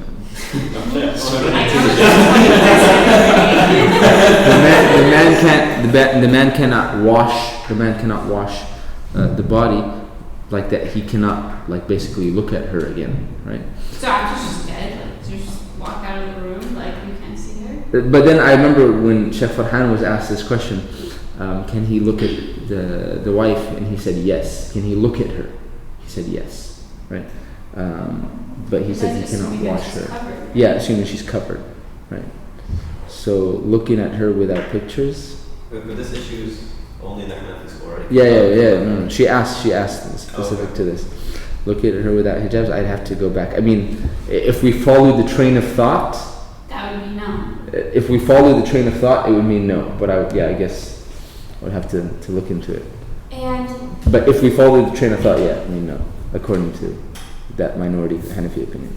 Okay. And in the viewing, like the people have like a few minutes, are non-mahram men allowed to see the woman's face? Are non-mahram men? So that goes back to like them seeing her while she's alive, right?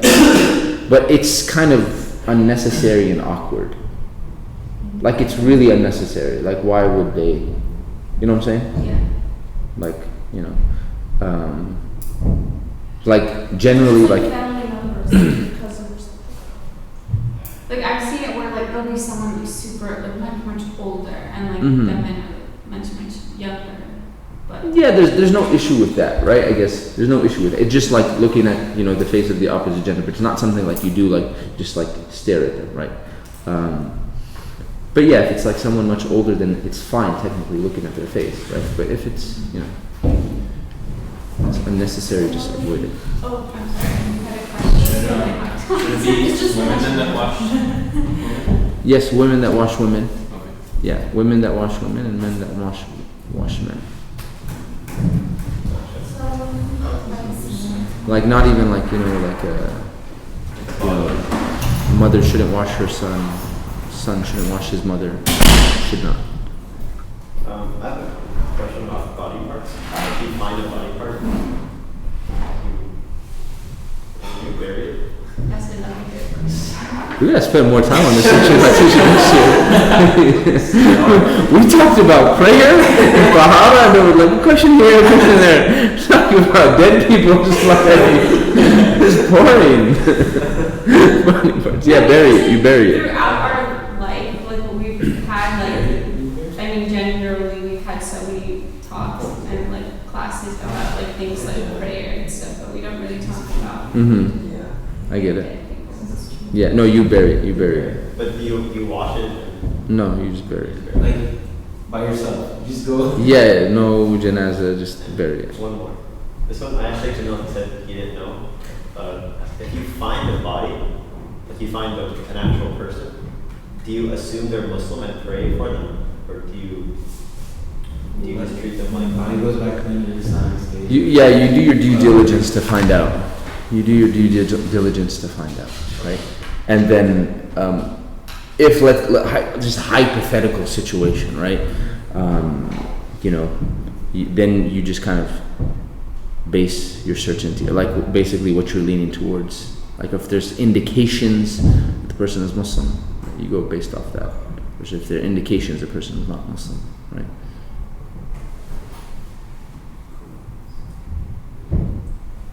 I had a few questions for such as the seven.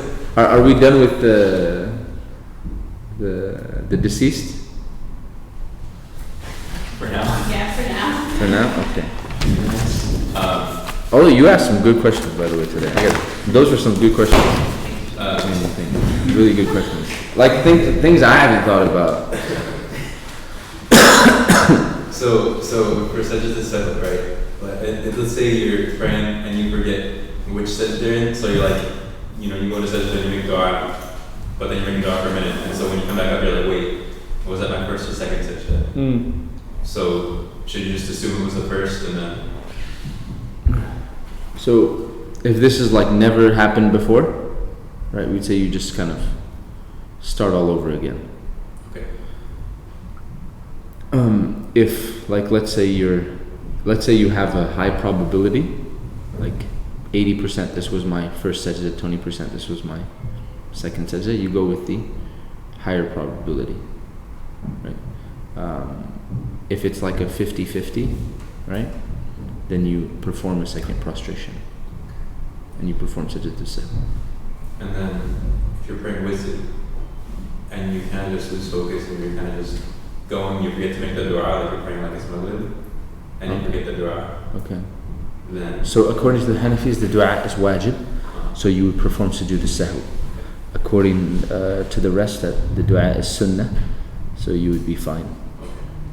And then let's say you're praying and you make a mistake and you need to make sajda to seven, but before you finish the prayer, you break your wudu, and so the prayer is invalid.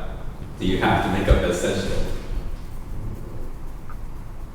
Before you finish the prayer, So before you finish the prayer and get to make the sajda to seven, your wudu breaks, and so the prayer is valid anyways. Yeah. So then, no, you don't have to make that. So you don't have to make up that sajda. Okay.